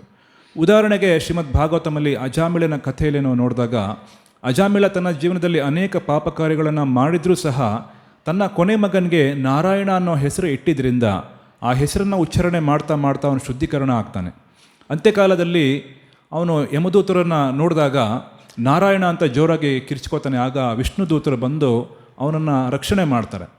ಇದೆಲ್ಲ ಆ ನಾರಾಯಣ ಅನ್ನೋ ಒಂದು ಹೆಸರನ್ನು ಉಚ್ಚಾರಣೆ ಮಾಡಿದಂಥ ಫಲ. ಹಾಗಾಗಿ ಮಕ್ಕಳಿಗೆ ಭಗವಂತನ ನಾಮ ಅಥವಾ ಭಗವಂತನ ಭಕ್ತರ ನಾಮವನ್ನು ಇಡ್ತಾ ಇದ್ದಿದ್ದು ಒಂದು ಉತ್ತಮವಾದಂಥ ಸಂಸ್ಕಾರ. Now, it is also said that one must have these samskaras at a good muharat. And the example is given that in the fields, normally, I don't know who is an agricultural person here, it is said that they look for a good muharat even for harvesting crops. So similarly, a good muharat or a good time is required to perform these samskaras and perform activities also. ಈ ಒಂದು ಎಲ್ಲ ಪುಣ್ಯ ಕಾರ್ಯಗಳನ್ನು ನಿರ್ದಿಷ್ಟವಾದಂಥ ಒಂದು ಮುಹೂರ್ತದಲ್ಲಿ ಆಚಾರ್ಯರು ನಿರ್ಧಾರ ಮಾಡದಂತೆ ಮಾಡುವಂಥದ್ದು ನಮ್ಮ ಪ್ರತೀತಿ. ಉದಾಹರಣೆಗೆ ಯಾರು ಬೆಳೆಗಳನ್ನು ಬೆಳೀತಾ ಇದ್ದಾರೆ ಹೊಲ ಗದ್ದೆಗಳಲ್ಲಿ, ಅವರು ನಾಟಿ ಮಾಡೋಕ್ಕಿಂತ ಮುಂಚೆ ಒಂದು ಒಳ್ಳೆಯ ಮುಹೂರ್ತವನ್ನು ನೋಡ್ತಾರೆ. ಆ ಮುಹೂರ್ತದಲ್ಲಿ, ಶುಭ ಮುಹೂರ್ತದಲ್ಲಿ ನಾಟಿ ಮಾಡಿ ಬೆಳೆಯನ್ನು ಬೆಳೆಯುವಂಥದ್ದು. ಅದೇ ರೀತಿ ಎಲ್ಲ ಸಂಸ್ಕಾರಗಳನ್ನು ಸಹ, ನಾಮಕರಣ ಸಂಸ್ಕಾರ ಆಗಿರ್ಬೋದು, ಗರ್ಭಧಾನ ಸಂಸ್ಕಾರ ಆಗಿರ್ಬೋದು, ಒಂದು ನಿರ್ದಿಷ್ಟವಾದಂಥ ಶುಭ ಮುಹೂರ್ತದಲ್ಲಿ ನಿರ್ದಿಷ್ಟ ಮಾಡಿ ಅದನ್ನು ಆಚರಣೆ ಮಾಡ್ತಾರೆ. So, one is muharat, one is the purificatory process, the person who is conducting this samskara, the mood, all these things have its implications. ಒಂದು ಮುಹೂರ್ತ, ಯಾವ ಮುಹೂರ್ತದಲ್ಲಿ ನಾವು ನಿರ್ದಿಷ್ಟವಾಗಿ ಮಾಡ್ತೀವಿ ಅನ್ನೋದು, ಅಥವಾ ಯಾರು ಮಾಡಿಸ್ತಾ ಇದ್ದಾರೆ ಅವರ ಪ್ರಜ್ಞೆ, ಅಲ್ಲಿ ಬಂದಿರೋವಂಥವರ ಪ್ರಜ್ಞೆ, ಇದೆಲ್ಲ ಆ ಒಂದು ಸಂಸ್ಕಾರದ ಮೇಲೆ ಪ್ರಭಾವ ಬೀರುತ್ತೆ. Also, there is a combination of characteristics. For example, it is mentioned that when a man and a woman marry, their characteristics automatically imbibe on the child which they will beget in future. ಅದಲ್ಲದೆ ತಮ್ಮ ಚರಿತ್ರೆ ಅಥವಾ ಏನು character ಅಂತ ಹೇಳ್ತೀವಿ, ಆ ಒಂದು character ಸಹ ತಂದೆ ತಾಯಿದು ಏನು ಗುಣ ಇದೆ ಆ ಗುಣಗಳು ಮಕ್ಕಳಿಗೆ ಆಟೋಮೆಟಿಕ್ಕಾಗಿ ಬರ್ತವೆ. So their physical state, their mental state, health, everything matters in the process of begetting a child. ಒಂದು ಮಗುವನ್ನು ನಾವು ಏನು ಜನ್ಮ ಕೊಡ್ತಾ ಇದ್ದೀವಿ, ಆ ಜನ್ಮ ಕೊಡೋದಕ್ಕೆ ಮುಖ್ಯವಾಗಿ ತಂದೆ ತಾಯಿ ಕಾರಣ ಆಗಿದ್ದಾರೆ. ತಂದೆ ತಾಯಿಯ ಮನ ಪರಿಸ್ಥಿತಿ, ಅವರ ಪ್ರಜ್ಞೆ, ಆ ದೇಹ ಪರಿಸ್ಥಿತಿ, ಅವರ ಶಾರೀರಿಕವಾದಂತಹ ಒಂದು ಗುಣ, ಅದೆಲ್ಲ ಮಕ್ಕಳ ಮೇಲೆ ಪ್ರಭಾವ ಬೀರುತ್ತೆ. Now, example is given in Srimad Bhagavatam as about King Anga. Now, Anga, his father was from a pious background, but his mother was a very sinful personality. So he imbibed qualities from his mother, and in the process he also became a very sinful king, and his ruling was so atrocious that Brahmanas had to burn his body. They got fed up and they got, in the process of anger, they burnt him. ಉದಾಹರಣೆಗೆ ಶ್ರೀಮದ್ ಭಾಗವತಮಲ್ಲಿ ಅಂಗ ಅನ್ನೋ ಒಬ್ಬ ರಾಜನ ಬಗ್ಗೆ ಹೇಳ್ತಾರೆ. ಈ ಅಂಗ ಅನ್ನೋ ರಾಜನ ತಂದೆ ಉತ್ತಮವಾದಂಥ ಪುಣ್ಯಶೀಲನಾದಂಥ ವ್ಯಕ್ತಿಯಾಗಿದ್ದ. ಆದರೆ ತಾಯಿ ಪಾಪಪೂರಿತ ಪ್ರತಿಗಳಿಂದ ಪಾಪಪೂರಿತವಾಗಿ ಎಲ್ಲ ಕೆಟ್ಟ ಕಾರ್ಯಗಳನ್ನು ಮಾಡ್ತಾಯಿದ್ರು. ಅದೇ ಗುಣವನ್ನು ಈ ಅಂಗ ಅನ್ನೋ ರಾಜ ಪಡ್ಕೊಂಡಿದ್ದ. ಕಾಲಕ್ರಮದಲ್ಲಿ ಋಷಿಮುನಿಗಳು ಅವನ ರಾಜ್ಯಾಡಳಿತದಿಂದ ಬೇಸರಗೊಂಡು, ಯಾಕೆಂದರೆ ಬಹಳ ಪಾಪ ಕಾರ್ಯಗಳನ್ನು ಮಾಡ್ತಾ ಇದ್ದ, ಅವನನ್ನು ಶಾಪದಿಂದನೇ ಸುಟ್ಟು ಹಾಕಿಬಿಡ್ತಾರೆ.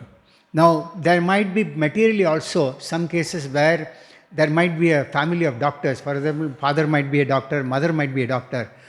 And if they are pious, then definitely the child birth is arranged in a way that the child also imbibes those qualities. So you might see hereditarily all these qualities coming. ಉದಾಹರಣೆಗೆ ತಂದೆ ತಾಯಿ ಇಬ್ಬರು ಸಹ ವೈದ್ಯಕೀಯ ವೃತ್ತಿಯಲ್ಲಿ ಇರ್ಬೋದು. ಅವರು ಪುಣ್ಯಶೀಲರಾಗಿದ್ದರೆ ಅವ್ರಿಗೆ ಹುಟ್ಟುವಂಥ ಮಕ್ಕಳು ಸಹ ಅದೇ ಗುಣವನ್ನು ಪಡ್ಕೊಂಡು ಮುಂದೆ ಅವರು ಸಹ ಒಂದು ಒಳ್ಳೆ ವೈದ್ಯಕೀಯ ವೃತ್ತಿಯಲ್ಲಿ ಹೋಗ್ತಾರೆ. ಇದನ್ನು, ಈ ಒಂದು ಸಂಸ್ಕಾರಗಳನ್ನು ನಾವು ಭಾಳಷ್ಟು ಉದಾಹರಣೆಗಳಿಂದ ನೋಡಿದ್ದೀವಿ. But irrespective of all these qualities or characteristics, Shastras mention that one should not become a father or a mother or a king. The actual translation is one who cannot deliver the dependence from the path of repeated birth and death. should never become a spiritual master, a relative, a father, a husband, a mother, or even a worshipable demigod. That means one should not take the position of a father, a mother, or even a demigod or a king if they cannot deliver the dependence from the cycle of birth and death. ತಮ್ಮ ಅನುಯಾಯಿಗಳನ್ನು ಅಥವಾ ತಮಗೆ ಆಧಾರಿತವಾಗಿ ಯಾರಿದ್ದಾರೋ ಅವರನ್ನು ಜನ್ಮ ಮೃತ್ಯು ಜರವ್ಯಾಧಿ ಚಕ್ರಗಳಿಂದ ಬಿಡಿಸೋದಕ್ಕೆ ಯಾರಿಗೆ ಅರ್ಹತೆ ಇಲ್ವೋ, ಹಾಗೆ ಯಾರಿಗೆ ಮಾಡೋಕ್ಕಾಗೋದಿಲ್ವೋ ಅವರು ಗುರು ಆಗಬಾರ್ದು, ತಂದೆ ಆಗಬಾರ್ದು, ತಾಯಿ ಆಗಬಾರ್ದು, ರಾಜ ಆಗಬಾರ್ದು, ಅಥವಾ ದೇವತೆಯ ಸ್ಥಾನವನ್ನು ಸಹ ಸ್ವೀಕಾರ ಮಾಡಬಾರ್ದು ಅಂತ ಹೇಳಿ ಶಾಸ್ತ್ರದಲ್ಲಿ ಒಂದು ನಿಯಮವನ್ನು ಹೇಳಿದ್ದಾರೆ. Otherwise, they all take the sinful reactions of their dependents also. ಇಲ್ಲ ಅಂದರೆ ಇವರನ್ನು ಎಲ್ಲ ಜನ್ಮ ಮೃತ್ಯುವಿಂದ ಬಿಡುಗಡೆ ಮಾಡಲಿಲ್ಲ ಅಂದರೆ ಅವರು ಮಾಡಿದಂತಹ ಪಾಪಗಳೆಲ್ಲ ಆ ವ್ಯಕ್ತಿಗೆ ಬರುತ್ತೆ ಅಂತ ಹೇಳ್ತಾರೆ. Also, Bhagavad Gita mentions that one should not develop aversion or attachment for anything or anyone. ಹಾಗೆ ಶಾಸ್ತ್ರದಲ್ಲಿ ಏನು ನಿಯಮ ಇದೆ ಅಂದರೆ ಯಾವುದೇ ಒಂದು ವಸ್ತುವಿನ ಮೇಲೆ, ಯಾವುದೇ ಒಂದು ವ್ಯಕ್ತಿಯ ಮೇಲೆ ಮೋಹವನ್ನು ಬೆಳೆಸ್ಕೊಳ್ಬಾರ್ದು ಅಂತ ಸಹ ಹೇಳಿದ್ದಾರೆ. And which is also not very easy. In the process of leading a family life, one might develop attachment, a husband might develop an attachment to the wife might develop an attachment to the husband, and at the end of life, if husband thinks of wife thinks of husband, they take the next birth in the opposite body. If husband thinks of wife, he gets a female body in the next life. ಆದರೆ ಇದು ಪ್ರಾಯೋಗಿಕವಾಗಿ ಅಷ್ಟು ಸುಲಭವಲ್ಲ. ಉದಾಹರಣೆಗೆ ಗಂಡ ಹೆಂಡತಿ ಮೇಲೆ ವ್ಯಾಮೋಹವನ್ನು ತಳಿಬೋದು, ಹೆಂಡತಿ ಗಂಡನ ಮೇಲೆ. ಈ ಒಂದು ವ್ಯಾಮೋಹದ ಪ್ರಭಾವವಾಗಿ ಗಂಡ ಹೆಂಡತಿಯನ್ನು ಸದಾಕಾಲ ಅವನು ಅನುಸರಣೆ ಮಾಡಿಕೊಂಡು ಅವ್ರು ಸ್ಮರಣೆ ಮಾಡ್ತಾ ಇರೋದ್ರಿಂದ ಅವನು ಒಂದು ಹೆಣ್ಣಾಗಿ ಜನ್ಮ ತಗೋಬೋದು. ಅಥವಾ ಹೆಂಡತಿ ಗಂಡನ ಮೇಲೆ ವ್ಯಾಮೋಹ ಇಟ್ಕೊಂಡಿರೋದ್ರಿಂದ ಮುಂದಿನ ಜನ್ಮದಲ್ಲಿ ಆಕೆ ಒಂದು ಗಂಡಿನ ಶರೀರವನ್ನು ಪಡ್ಕೋಬಹುದು. ಇದೆಲ್ಲ ಭಾಳ ಸೂಕ್ಷ್ಮವಾಗಿರುವಂಥ ಸಂಗತಿಗಳು. Similarly, if we develop aversion to someone or something, that goes on and gets carried over not only till the end of this birth, in this life, but also sometimes can get carried to the next life also. ಅದೇ ರೀತಿ ನಾವು ಯಾರ ಮೇಲಾದರೂ ವ್ಯಾಮೋಹ ಇಟ್ಕೊಂಡಾಗ ಅದು ಈ ಜನ್ಮದಲ್ಲಿ ನಮ್ಮ ಮೇಲೆ ಪ್ರಭಾವ ಬೀರ್ತಾ ಇರುತ್ತೆ. ಅಷ್ಟೇ ಅಲ್ಲ, ಅದು ಮುಂದಿನ ಜನ್ಮಕ್ಕೂ ನಮ್ಮನ್ನು ತಗೊಂಡು ಹೋಗುತ್ತೆ. ಮುಂದಿನ ಜನ್ಮದಲ್ಲೂ ಸಹ ಅದರದ್ದು ಪ್ರಭಾವ ನಮ್ಮ ಮೇಲೆ ಇರುತ್ತೆ. So it is said that one should live a life without attachment and aversion. Example is given about a lotus leaf which has got a wax like coating, that even if a water drop falls into it, it will drip off, it will not stay in the lotus leaf. So when we stay in this material world, we should be like a lotus leaf, trying to take up as much as possible, have a good balance of material as well as spiritual life, and at the same time see that we pass through each and every process of these samskaras. But if one surrenders, then automatically all the samskaras are also covered. ಇಲ್ಲಿ ಈ ಒಂದು ಆಕರ್ಷಣೆ ಮತ್ತು ವ್ಯಾಮೋಹದ ಬಗ್ಗೆ ಹೇಳ್ತಾ ಇದ್ದಾರೆ. ಯಾವ ರೀತಿ ಒಬ್ಬ ಮನುಷ್ಯ ಜೀವನ ಮಾಡಬೇಕು ಅಂದರೆ, ತಾವರೆಯ ಎಲೆ ಯಾವ ರೀತಿ ಅದರ ಮೇಲೆ ಒಂದು ಕೋಟಿಂಗ್ ಇರುತ್ತೆ, ಒಂದು ಪರದೆ ಇರುತ್ತೆ. ಆ ಪರದೆಯ ಆಧಾರವಾಗಿ ಅಲ್ಲಿ ಎಷ್ಟೇ ನೀರು ಬಿದ್ದರೂ ಆ ಒಂದು ನೀರು ಆ ಎಲೆಗೆ ಅಂಟ್ಕೊಳ್ಳೋದಿಲ್ಲ. ಅದೇ ರೀತಿ ಒಬ್ಬ ವ್ಯಕ್ತಿ ಈ ಭೌತಿಕ ಜಗತ್ತಲ್ಲಿ ಜೀವನ ಮಾಡ್ತಾ ಇಲ್ಲಿರುವಂಥ ಎಲ್ಲ ಭೋಗಭಾಗ್ಯಗಳಿಗೆ ಅಂಟ್ಕೊಳ್ಳದೆ, ತಮ್ಮ ಒಂದು ಏನು ಸಂಬಂಧಗಳಿದೆ ಅದಕ್ಕೆ ಅಂಟ್ಕೊಳ್ಳದೆ ಭಗವಂತನ ಭಕ್ತಿಯ ಮೇಲೆ ನಿರ್ಭರ ಆಗಿ ಜೀವನ ಮಾಡಿಸಿದಾಗ ಅವನ ಅಂತ್ಯಕಾಲದಲ್ಲೂ ಸಹ ಅವನಿಗೆ ಶುಭ ಆಗುತ್ತೆ, ಮತ್ತು ಮುಂದಿನ ಜನ್ಮದಲ್ಲೂ ಸಹ ಅವನಿಗೆ ಶುಭ ಆಗುತ್ತೆ. So I'll just briefly touch before ending the class, up to subject to the availability of time. The important 10 samskaras are, one is vivaha, which is marriage. ಇಲ್ಲಿ ಕೆಲವು ಸಂಸ್ಕಾರಗಳ ಬಗ್ಗೆ ಪ್ರಭುಗಳು ತಿಳಿಸ್ಕೊಡ್ತಾ ಇದ್ದಾರೆ. ಒಂದು ಸಂಸ್ಕಾರ ವಿವಾಹ ಸಂಸ್ಕಾರ ಅನ್ನೋದು ಇದೆ. The next is garbhadana, that is for begetting a child. ಎರಡನೇದು ಗರ್ಭಧಾನ ಸಂಸ್ಕಾರ, ಯಾಕೆಂದರೆ ಆ ಒಂದು ಗರ್ಭಧಾನ ಸಂಸ್ಕಾರದಿಂದ ಉತ್ತಮವಾದಂತಹ ಮಕ್ಕಳನ್ನು ಸೃಷ್ಟಿ ಮಾಡಬಹುದು. Then there is a pumsavana samskara, this is for obtaining a male child. ಪುಂಸವನ ಸಂಸ್ಕಾರ ಅನ್ನೋ ಒಂದು ಸಂಸ್ಕಾರ ಇದೆ, ಅಲ್ಲಿ ಗಂಡು ಸಂತಾನವನ್ನು ಉತ್ಪತ್ತಿ ಮಾಡೋಕ್ಕೆ ಮಾಡ್ತಾರೆ. Then there is a simantanayana, where the husband parts his wife's hair by drawing a middle line. ಸೀಮಂತ ಸಂಸ್ಕಾರ ಅಂತ ಇದೆ. ಆ ಒಂದು ಸೀಮಂತ ಸಂಸ್ಕಾರದಲ್ಲಿ ಹೆಂಡತಿಯ ಒಂದು ತಲೆ ಕೂದಲನ್ನು ಭಾಗ ಮಾಡಿ ಆ ಒಂದು ಸಂಸ್ಕಾರವನ್ನು ಮಾಡ್ತಾರೆ. Then there is a shoshati homa that precedes childbirth. That precedes the childbirth, before the birth of the child. ಶೋಷತಿ ಹೋಮ ಅಂತ ಇನ್ನೊಂದು ಹೋಮ ಇದೆ. ಆ ಒಂದು ಹೋಮ ಮಗು ಹುಟ್ಟಕ್ಕಿಂತ ಮುಂಚೆ ಮಾಡ್ತಾರೆ. Then there is a jata karma which is performed for a child's good intelligence. ಜಾತಕರ್ಮ ಇವು ಮುಂದಿನ ಮಕ್ಕಳ ಒಂದು ಭವಿಷ್ಯಕ್ಕೆ ಮಾಡ್ತಾರೆ. Then there is a nishkramana which is the child's first outing. ನಿಷ್ಕರ್ಮಣ ಅನ್ನೋ ಒಂದು ಸಂಸ್ಕಾರವನ್ನು ಮೊದಲನೇ ಸರಿ ಮಗು ಯಾವಾಗ ಮನೆಯಿಂದ ಹೊರಗಡೆ ಬರುತ್ತೆ ಆವಾಗ ಮಾಡ್ತಾರೆ. Then there is a paushtika karma samskara, this is for a child's good health. ಪೌಷ್ಟಿಕ ಸಂಸ್ಕಾರ ಅನ್ನೋ ಸಂಸ್ಕಾರವನ್ನು ಆ ಮಗುವಿನ ಉತ್ತಮವಾದಂಥ ದೃಢಕಾಯ ಶರೀರ ಪಡ್ಕೊಳ್ಳಿ ಅಂತ ಮಾಡ್ತಾರೆ. Actually, I have put 16 instead of 10, but we can pick this 10 important ones. Then there is Namakarana, which is very important, which is a name-giving ceremony. ನಾಮಕರಣ ಹೆಸರನ್ನು ಕೊಡುವಂಥ ಸಂಸ್ಕಾರ. Then there is a Mundana, which is called the first cutting of the hair. ಮುಂಡನ ಅನ್ನೋ ಸಂಸ್ಕಾರ ಮೊದಲನೇ ಸರಿ ಮಗುವಿಗೆ ತಲೆ ಕೂದಲನ್ನು ತೆಗೆಯುವಾಗ ಮಾಡ್ತಾರೆ. Then there is Annaprasana, that is giving the first grain to the child, which is also very popular. ಹಾಗೆ ಅನ್ನಪ್ರಾಶನ ಅನ್ನೋದು ಮೊದಲನೇ ಸರಿ ಧಾನ್ಯವನ್ನು ಮಗುಗೆ ಕೊಡುವಂಥ ಸಂಸ್ಕಾರ.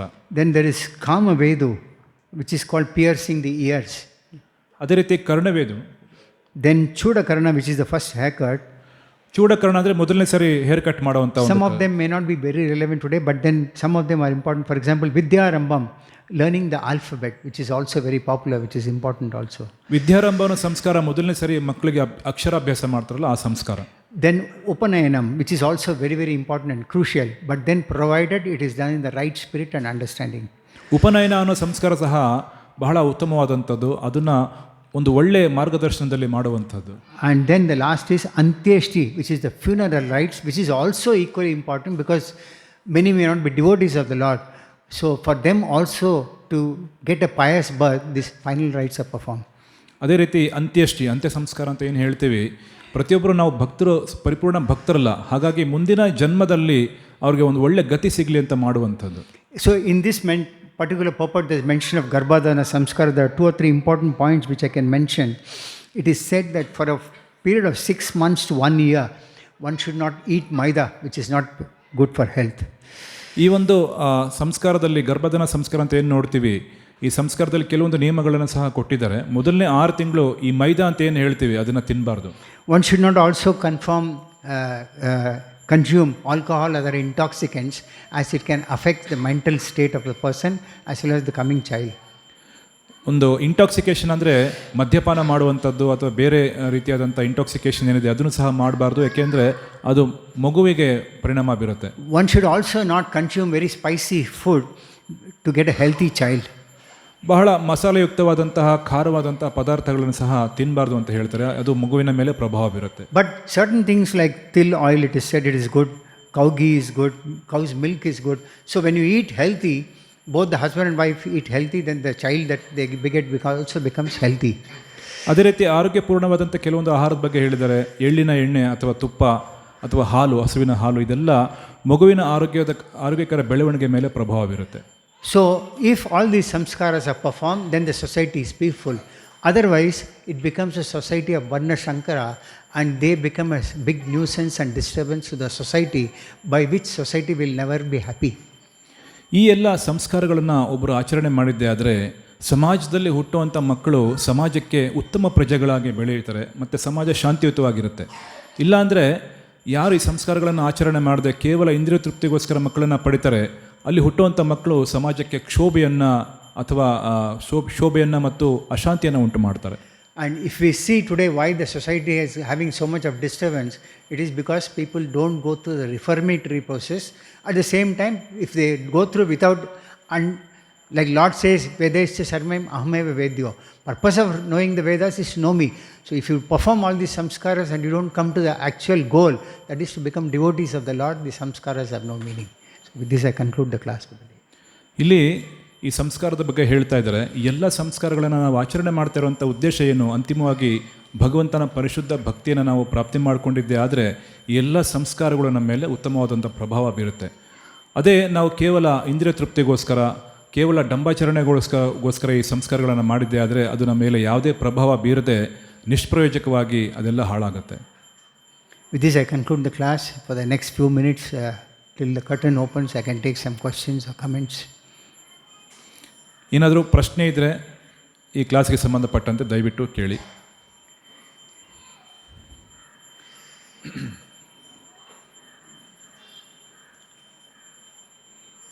Yes, Mataji. You are the only one asking question every time. No problem. I'll take question. No problem. Yes, Mataji. Tell me.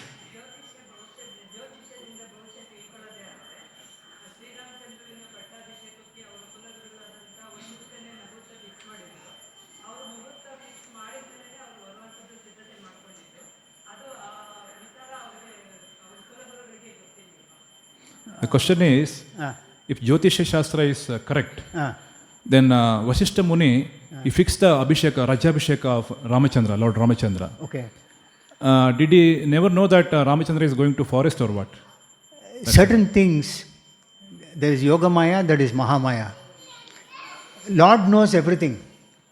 Vasishtha Muni also can't be a part of the Lord's pastime without knowing anything. He is also a devotee of the Lord. Sometimes the Lord puts his devotees also from Yoga Maya to Maya Maya or Mahamaya to Yoga Maya. So that Maya can cover even his own devotees for that particular pastime. So Vasishtha Muni can also be covered out of the truth for this particular pastime. So he can also be covered by the illusion of the Lord, that though he might be knowing for that particular occasion, it can get covered. Even for Krishna, so many these things, samskaras have been performed. So many these predictions have been given. If you look at any of them, personalities, the descriptions which are given in Srimad Bhagavatam or Bhagavad Gita, all of them are given. Now, sometimes what happens, example is given about Narad Muni. Narad Muni became a great devotee of the Lord. He appeared in the womb of a Shudra, but he became in one birth, isn't it? So we cannot say how, being a Shudrani, Narad Muni became a great devotee of the Lord. But that association that he had with the Bhakti Vedantas, give him a very short association. He had just, even as a small child, his mother didn't perform any samskaras.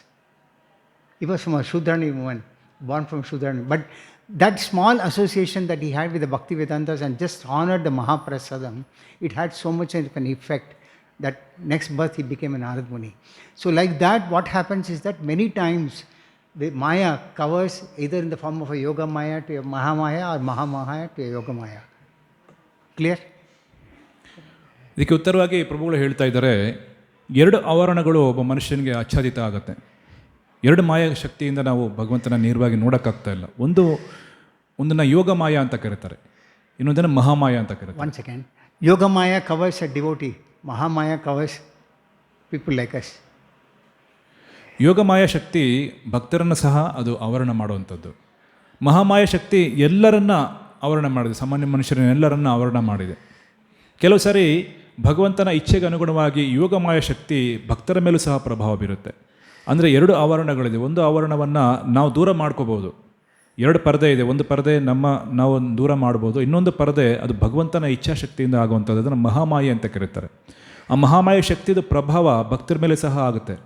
ಅದೇ ರೀತಿ ವಸಿಷ್ಠ ಮುನಿಗೆ ಸಹ ಆ ಒಂದು ಸಮಯದಲ್ಲಿ ಅದು ಸಂಪೂರ್ಣವಾಗಿ ಗೊತ್ತಿರಲಿಲ್ಲ, ಅದು ಅಥವಾ ಭಗವಂತ ಅದು ಯೋಗಮಾಯ ಶಕ್ತಿಯಿಂದ ಅದನ್ನು ಆವರಣ ಮಾಡಿದರು ಅಂತ ತಿಳ್ಕೊಬೋದು.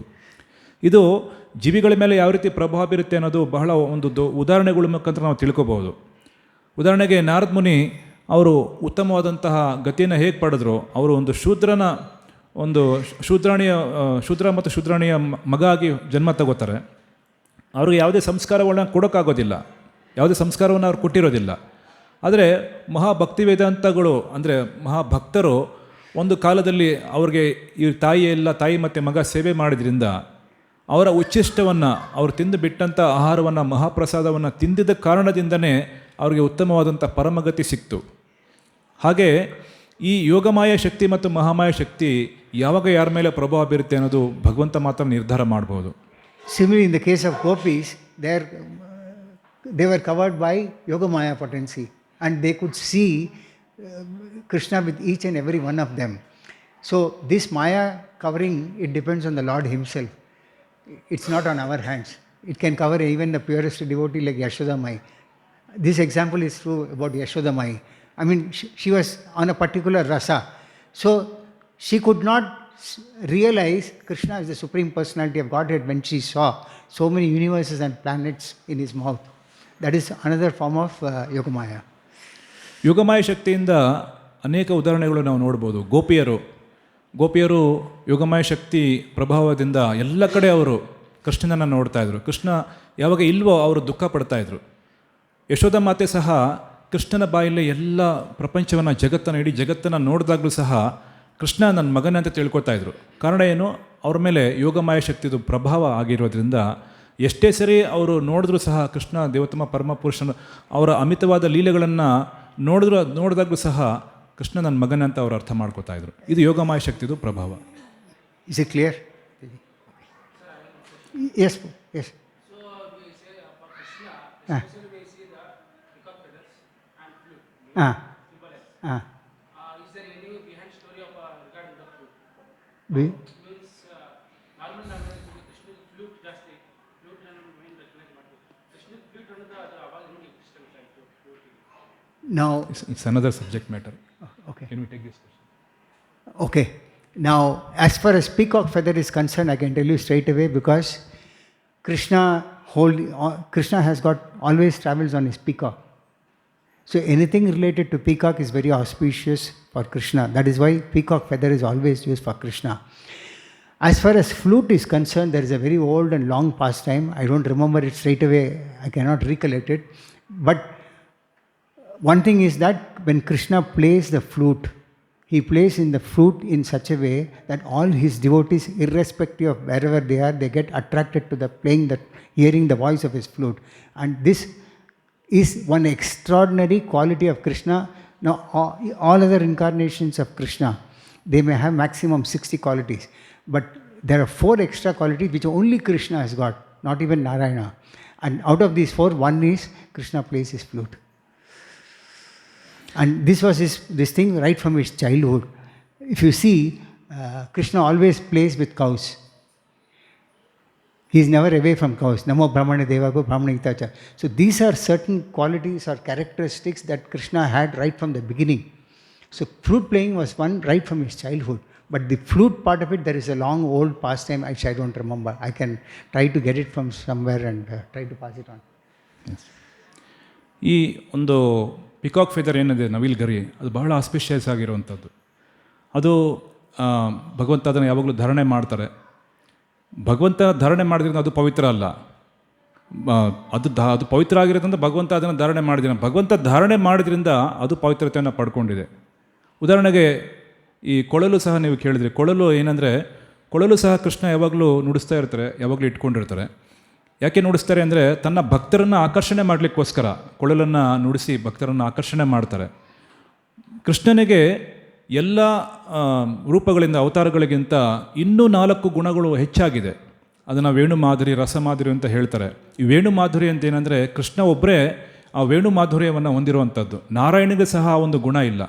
ಆ 4 ಗುಣಗಳು ಸಹ ಭಗವಂತನ, ಕೃಷ್ಣನನ್ನು ಇನ್ನೂ ಅಷ್ಟು ವಿಭಿನ್ನವಾಗಿ ಮಾಡಿದೆ. ಸೊ ಹಾಗಾಗಿ ಈ ವೇಣು ಮಾಧುರ್ಯದ ಲೀಲೆ ಬಗ್ಗೆ ಬಹಳ ವಿಸ್ತಾರವಾಗಿ ಶಾಸ್ತ್ರದಲ್ಲಿದೆ. ಅದನ್ನು ಇವಾಗ ರಿಕಲೆಕ್ಟ್ ಮಾಡ್ತಾ ಇಲ್ಲ. ಆ ವೇಣು ಹೇಗೆ ಬಂತು ಭಗವಂತನ ಕೈಲಿ ಅನ್ನೋದ್ರ ಬಗ್ಗೆ ವಿಸ್ತಾರವಾದಂಥ ಜ್ಞಾನ ಶಾಸ್ತ್ರದಲ್ಲಿದೆ. ಅವಕಾಶ ಆದಾಗ ಪ್ರಭುಗಳು ಹೇಳ್ತಾ ಇವೆ ಅಂತ. There are so many intricate pastimes which may have been in any of the Puranas, or so many, even not everything can be gathered all together at a particular time. Whether it is right or not. Ah. When the Shiva, when the Krishna born, Ah. the Shiva went and given the presented as a flute through ಋಷಿಮಣಿಗಳ ಒಂದು ಬೋನು, ಋಷಿಮಣಿಗಳ ಬೋನಿಂದ ಅದು ಒಂದು flute ಮಾಡಿಬಿಟ್ಟು ಶಿವ ಹೋಗ್ಬಿಟ್ಟು ಅವರು ಗೊತ್ತಾಗಿ ಕೊಡ್ತಾರೆ. That is not true. Not true. That's why what we must do is we must not get into the intricacies of each and every little aspect. We must take the essence out of any pastime or any quality or any characteristic. If you go into detail, some of the Puranas might be contradictory. You may not be convinced, or you might end up getting contradictory statements. So something might say something, the essence of all the Puranas is Srimad Bhagavatam. That's it. What is mentioned Srimad Bhagavatam, we take it as the most important for us. One thing is, you can't read all the Puranas. You will not get the authentic commentary of all the Puranas also. That is why in the society today, there is no proper understanding of even who is the Supreme Personality of Godhead. So instead of going through and trying to read all the literatures at the micro level and minute level, which may not be even authentically available today. So for Kali Yuga, Srimad Bhagavatam is the most important. If you understand that, definitely it is not, the pastime of flute is not mentioned Srimad Bhagavatam. That much I know. ಕೆಲವೊಂದು ಪುರಾಣಗಳು ಅಧಿಕೃತ ಆಗಿದೆ. ಅಂದರೆ ಪುರಾಣಗಳೆಲ್ಲ ಅಧಿಕೃತನೇ. ಆದರೆ ಕೆಲವೊಂದು ಶಾಸ್ತ್ರಗಳು ಅನಧಿಕೃತವಾಗಿದೆ. ಅಂದರೆ ಎಲ್ಲಿಂದ ಬಂತು, ಯಾರು ಹೇಳ್ತಾ ಇದ್ದಾರೆ ಅನ್ನೋದ್ರ ಮೇಲೆ ನಿರ್ಭರ ಆಗಿದೆ. ನಾವು ಕೇಳಿಸ್ಕೊಳ್ಳೋದೆಲ್ಲ ಸತ್ಯ ಅಲ್ಲ. ಜನ ಏನು ನಾನು ನುಡಿಯಲ್ಲಿ ಮಾತಾಡ್ಕೊಂಡು ಬರ್ತಾ ಇದ್ದಾರೆ, ಅದೆಲ್ಲ ಸತ್ಯ ಅಲ್ಲ. ಕೆಲವೊಂದು ಅಧಿಕೃತ ಅನಧಿಕೃತ ಅಂತ ಸಹ ಇದೆ. ಅಧಿಕೃತ ಶಾಸ್ತ್ರಗಳಲ್ಲಿ ನಾವು ನೋಡಿದಾಗ ಎಲ್ಲ ಪುರಾಣಗಳೇನು ನೋಡ್ತೀವಿ ಅದೆಲ್ಲ ಅಧಿಕೃತ ಆಗಿರೋದು. ಅಂಥ ಪುರಾಣಗಳಲ್ಲಿ ಸಹ ಆಯ್ದ ಭಾಗ ಶ್ರೀಮದ್ ಭಾಗವತಮಲ್ಲಿ ಏನು ನಮಗೆ ತಿಳುವಳಿಕೆ ಬರ್ತಾ ಇದೆ ಅದನ್ನು ನಾವು ಯಥಾವತ್ತಾಗಿ ಅರ್ಥ ಮಾಡಿಕೊಂಡ್ರೆ ಸಾಕು, ನಮ್ಮ ಭಕ್ತಿ ಜೀವನಕ್ಕೆ ಅದು ಬೇಕಾದಷ್ಟಾಯಿತು. ಹಾಗಾಗಿ ಡಿಟೇಲಾಗಿ ಪ್ರತಿಯೊಂದನ್ನು ನಾವು ನೋಡೋದರಿಂದ ಅರ್ಥ ಮಾಡ್ಕೋತೀವಿ. ಅದು ವಿಶೇಷವಾಗಿ ಕಲಿಯುಗದಲ್ಲಿ ಡಿಟೇಲಾಗಿ ನಾವು ಅರ್ಥ ಮಾಡ್ಕೋತೀವಿ ಅಂತ ಹೋದಾಗ ಸಾಕಷ್ಟು ಕನ್ಫ್ಯೂಷನ್ಗೆ ಒಳಗಾಗ್ತೀವಿ. ಏಕೆಂದರೆ ಬೇರೆ ಬೇರೆ ಪುರಾಣಗಳ ಉದ್ದೇಶ ಬೇರೆ ಬೇರೆ ಆಗಿರೋದ್ರಿಂದ ಭಕ್ತಿನ ಮಾಡೋದಕ್ಕೆ ಏನು ಅಗತ್ಯ ಇದೆಯೋ ಅದನ್ನು ಆಯ್ಕೆ ಮಾಡಿಕೊಂಡು ಶ್ರೀಮದ್ ಭಾಗವತಮಲ್ಲಿ ಆಯ್ಕೆ ಮಾಡಿಕೊಂಡ್ರೆ ಸಾಕು ಅಂತ ಇಲ್ಲಿ ಉದಾಹರಣೆ ಹೇಳ್ತಾ ಇದ್ದಾರೆ. Even if we see Ramayana, there are so many contradictions or contradictions. Different authors give different versions. So we go by what standard books are given within ISKCON and go through those and not go into too finite details. ರಾಮಾಯಣದಲ್ಲಿ ಸಹ ಅನೇಕ version ನಾವು ನೋಡ್ತೀವಿ. ಬೇಕಾದಷ್ಟು ಜನ ರಾಮಾಯಣವನ್ನು ಬರೆದಿದ್ದಾರೆ, ಭಾವಾರ್ಥ ಕೊಟ್ಟಿದ್ದಾರೆ. ಆದರೆ ಅಥೆಂಟಿಕ್ ಆಗಿರುವಂಥ ರಾಮಾಯಣವನ್ನು ನಾವು ಓದ್ತೀವಿ. ಅದೇ ಪ್ರಕಾರ ಶಾಸ್ತ್ರಗಳಲ್ಲಿ ಸಹ ಏನು ಅಥಾರಿಟಿ ಅಥವಾ ಅಧಿಕೃತವಾಗಿರೋದನ್ನು ನಾವು ಸ್ವೀಕಾರ ಮಾಡಿದಾಗ ಯಾವುದೇ ಕನ್ಫ್ಯೂಷನ್ ಇಲ್ಲದೆ ನಾವು ಮುಂದೆ ಹೋಗ್ಬೋದು. One contradiction is about the conch itself. Conch is not considered to be it's a bone of a fish, but our Shastra says that it is very auspicious because then it is used for auspicious occasions, blowing of a conch shell. You understand? So these are all contradictions. If we get too finite into it, we might end up confusing our own self. ಉದಾಹರಣೆಗೆ ಶಂಕು ಒಂದು ಪ್ರಾಣಿ ದೇಹದ ಮೂಳೆ ಅಂತ ತಿಳ್ಕೊತೀವಿ, ಅದು ನಿಜ. ಆದರೆ ಆ ಶಂಕುವನ್ನು ಪ್ರಾಣಿ ದೇಹದ ಮೂಳೆಯನ್ನು ಮುಟ್ಟಿದಾಗ ತಕ್ಷಣ ಸ್ನಾನ ಮಾಡಬೇಕು. ಆದರೆ ಶಂಕು ಅತ್ಯಂತ ಪವಿತ್ರ ಆಗಿರೋದು, ಅದನ್ನು ದೇವ್ರ ಮನೇಲಿ ಇಡ್ತೀವಿ, ದೇವರಿಗೆ ಅಭಿಷೇಕಕ್ಕೆ ನಾವು ಬಳಸ್ತಾ ಇದ್ದೀವಿ. ಇದು ಕಾಂಟ್ರಡಿಕ್ಟರಿ, ನಮಗೆ ವಿರುದ್ಧಾಭಾಸವಾಗಿ ಕಾಣ್ತಾ ಇದೆ. ಆದರೆ ಯಾವುದನ್ನು ಸ್ವೀಕಾರ ಮಾಡಬೇಕು, ಯಾವುದನ್ನು ಸ್ವೀಕಾರ ಮಾಡಬಾರ್ದು ಅನ್ನೋದು ಶಾಸ್ತ್ರದ ಒಂದು ನಿಯಮಾವಳಿಗೆ ಅನುಗುಣವಾಗಿ ನಮಗೆ ಅರ್ಥ ಆಗುತ್ತೆ. And the same Shanka, there are so many contradictions on Lakshmi Shanka, this Shanka, and you might not get the authentic Shanka today, which we don't know. Who is there to identify the right Shanka? If you go to a shopkeeper, he might sell you this. If you go to the next shop, he might tell you that. So better not to get into finite details. ಶಂಕದಲ್ಲೇ ಬೇಕಾದಷ್ಟು ಶಂಕ ಇದೆ. ಲಕ್ಷ್ಮೀ ಶಂಕ, ಶ್ರೀಶಂಕ ಅಂತ ಬೇಕಾದಷ್ಟು ಶಂಕುಗಳ ಉದಾಹರಣೆ ಹೇಳ್ತಾರೆ. ಆದರೆ ಅದೆಲ್ಲ ಡಿಟೇಲಾಗಿ ನಾವು ನೋಡ್ಕೊಂಡು ಹೋದಾಗ ನಾವು ಯಾವುದನ್ನು ಪರ್ಫೆಕ್ಟಾಗಿ ಮಾಡೋಕ್ಕಾಗೋದಿಲ್ಲ. ಆದರೆ ಎಷ್ಟು ಬೇಕೋ ಅಷ್ಟನ್ನು ನಾವು ಆಯ್ಕೆ ಮಾಡ್ಕೊಳ್ಳೋದು ಒಳ್ಳೆಯದು. Clear? Yes, Prabhu. Yes, Prabhu. Yes. We'll take it. I would prefer... We'll take it later. It's already, time is over. Okay, you can talk to me personally. Is it relevant to today's subject? Okay. One question. Yeah. Auspicious time. Ah. Time is controlled by God. Ah. Why the time is taken as auspicious or inauspicious? When Parishad Maharaj born in auspicious time. Yes. Because the time itself is controlled by Lord Krishna. Okay. How could the time become auspicious moment? Okay. I'll answer this question. This is the last question on this. Now, inauspicious time, I'll give you, for example, Rahu Kalam. They say Rahu Kalam. It's not good for performing auspicious activities. But the same Rahu Kalam, if you perform devotional service, it is absolutely okay. For a common materialistic person, we cannot disregard these things, one who is not spiritually situated. You understand? So, we respect them also. For a common materialistic person, you cannot disrespect a demigod. You cannot disrespect a star also. They are all creations of Lord. Srila Bhaktisiddhanta Saraswati Thakura says you cannot disrespect any living entity. What to talk about a star, you cannot disrespect any living entity because they are all creations of God. But to set an example, the Lord Himself observes all these things to show us. If He doesn't, we won't believe in this. But purpose is, by observing all these, we also respect. But if you perform devotional service during a Rahu Kalam, it has no effect at all. It's auspicious actually. Even inauspiciousness can be converted to auspiciousness during an inauspicious time by performing devotional service or activities done in the form of devotional service. ಪ್ರಶ್ನೆ ಏನಾಗಿತ್ತಂದರೆ, ಭಕ್ತಿ ಸೇವೆ ಅಥವಾ ಭಗವಂತನಿಗೆ ಯಾವುದೇ ಕಾಲ ಇಲ್ಲ. ಭಗವಂತ ಎಲ್ಲ ಕಾಲದಲ್ಲಿ ಅವತಾರ ತಗೋಬೋದು. ಅಂದರೆ ಈ ಆಸ್ಪಿಷಿಯಸ್ ಆಗಿ ಎಲ್ಲ ನಕ್ಷತ್ರಗಳು ನಿಜವಾಗಿಯೂ ಒಂದು ಸುಸ್ಥಿತಿಯಲ್ಲಿ ಇರಬೇಕಾದಂಥ ಅವಶ್ಯಕತೆ ಏನಿದೆ ಅಂತ ಪ್ರಭು ಪ್ರಶ್ನೆ ಮಾಡಿದ್ರು. ಆದರೆ ನಿಜವಾಗ್ಲೂ ನೋಡಿದಾಗ ಭಕ್ತಿ ಸೇವೆಗೆ ಯಾವುದೇ ಅಡ್ಡಿ ಇಲ್ಲ. ರಾಹು ಕಾಲದಲ್ಲಿ ಸಹ ನಾವು ಭಕ್ತಿ ಮಾಡಿದ್ರೆ ಆ ಭಕ್ತಿಯಿಂದ ನಮಗೆ ಆಗಬೇಕಾಗಿರುವಂಥ ಪ್ರಭಾವ ಏನು ಎಲ್ಲ ಕಾಲದಲ್ಲೂ ಒಂದೇ. ಆದರೆ ಕೃಷ್ಣ ಯಾಕೆ ಈ ಒಂದು ಉತ್ತಮವಾದಂಥ ಗ್ರಹಗತಿಗಳಿಗೆ ಅವರು ಅನುಗುಣವಾಗಿ ಬಂದರು ಅಂದರೆ, ಆ ಒಂದು ನಕ್ಷತ್ರಗಳಿಗೆ, ಒಂದು ಗ್ರಹಗಳಿಗೆ ಸಹ ಭಗವಂತ ಗೌರವವನ್ನು ಕೊಡ್ತಾ ಇದ್ದಾರೆ. ಯಾಕೆಂದರೆ ಸಾಮಾನ್ಯ ಮನುಷ್ಯ ಅದನ್ನು ಅರ್ಥ ಮಾಡ್ಕೋಬೇಕಲ್ಲ. ಮುಂದೆ ಭಗವಂತನಿಗೆ ಯಾವುದೇ ಕಾಲ ಇಲ್ಲ, ಅವ್ರು ಯಾವ ಕಾಲದಲ್ಲಿ ಬೇಕಾದ್ರೂ ಆವಿರ್ಭಾವ ಆಗ್ಬೋದು. ಆದರೆ ಶಿಲ ಭಕ್ತಿ ಸಿದ್ಧಾಂತ ಸರಸ್ವತಿ ಠಾಕೂರೇ ಹೇಳ್ತಾರೆ, ಒಬ್ಬ ಸಾಮಾನ್ಯ ಮನುಷ್ಯನಿಗೆ ಸಹ ಅವನಿಗೆ ಕೊಡಬೇಕಾದಂಥ ಗೌರವವನ್ನು ಕೊಡಿ ಅಂತಾರೆ. ಹಾಗಾದರೆ ದೇವತೆಗಳಾಗಿರ್ಬೋದು, ಗ್ರಹಗತಿಗಳು ಅವ್ರಿಗೆ ಕೊಡುವಂಥ ಗೌರವದ ಬಗ್ಗೆ ಏನು ಹೇಳೋದು? ಇನ್ನೂ ಹೆಚ್ಚಿನ ಗೌರವವನ್ನು ನಾವು ಕೊಡಬೇಕು. ಅದೇ ರೀತಿ ಭಗವಂತ ಆ ಎಲ್ಲ ಗ್ರಹಗತಿಗಳಿಗೆ ಗೌರವವನ್ನು ಸೂಚಿಸ್ತಾ, ಯಾಕೆಂದರೆ ಭಗವಂತ ಅವರು ಏನು ಮಾಡ್ತಾರೋ ಅದನ್ನೆಲ್ಲ ಜೀವಿಗಳು ಅನುಸರಣೆ ಮಾಡ್ತಾರೆ. ಹಾಗಾಗಿ ಭಗವಂತ ಅವ್ರಿಗೆಲ್ಲ ರೆಸ್ಪೆಕ್ಟ್ ಕೊಟ್ಟು ಆ ಒಂದು ಕಾಲದಲ್ಲಿ ಅವರು ಆವಿರ್ಭಾವ ಮಾಡಿದ್ರು ಅಂತ ಇಲ್ಲಿ ಉದಾಹರಣೆ ತಿಳಿಸ್ಕೊಡ್ತಾ ಇದ್ದಾರೆ. ಹರೇ One Krishna. line I'll add. Material world there is duality, good and bad. In spiritual world there is nothing like good and bad. So there is nothing inauspicious there. ಭೌತಿಕ ಜಗತ್ತಲ್ಲಿ ಶುಭ ಮತ್ತು ಅಶುಭ ಅನ್ನೋದಿದೆ, ಆದರೆ ಆಧ್ಯಾತ್ಮಿಕ ಜಗತ್ತಲ್ಲಿ ಹಾಗಿಲ್ಲ. ಆಧ್ಯಾತ್ಮಿಕ ಜಗತ್ತಲ್ಲಿ ಪ್ರತಿಯೊಂದು ಶುಭ ಅಂತ ನಾವು ನೋಡ್ಬೋದು. Okay. Granthaj Srimad Bhagavatam ki jai. Jai. Srila Prabhupada ki jai. ಜೈ. Thank you.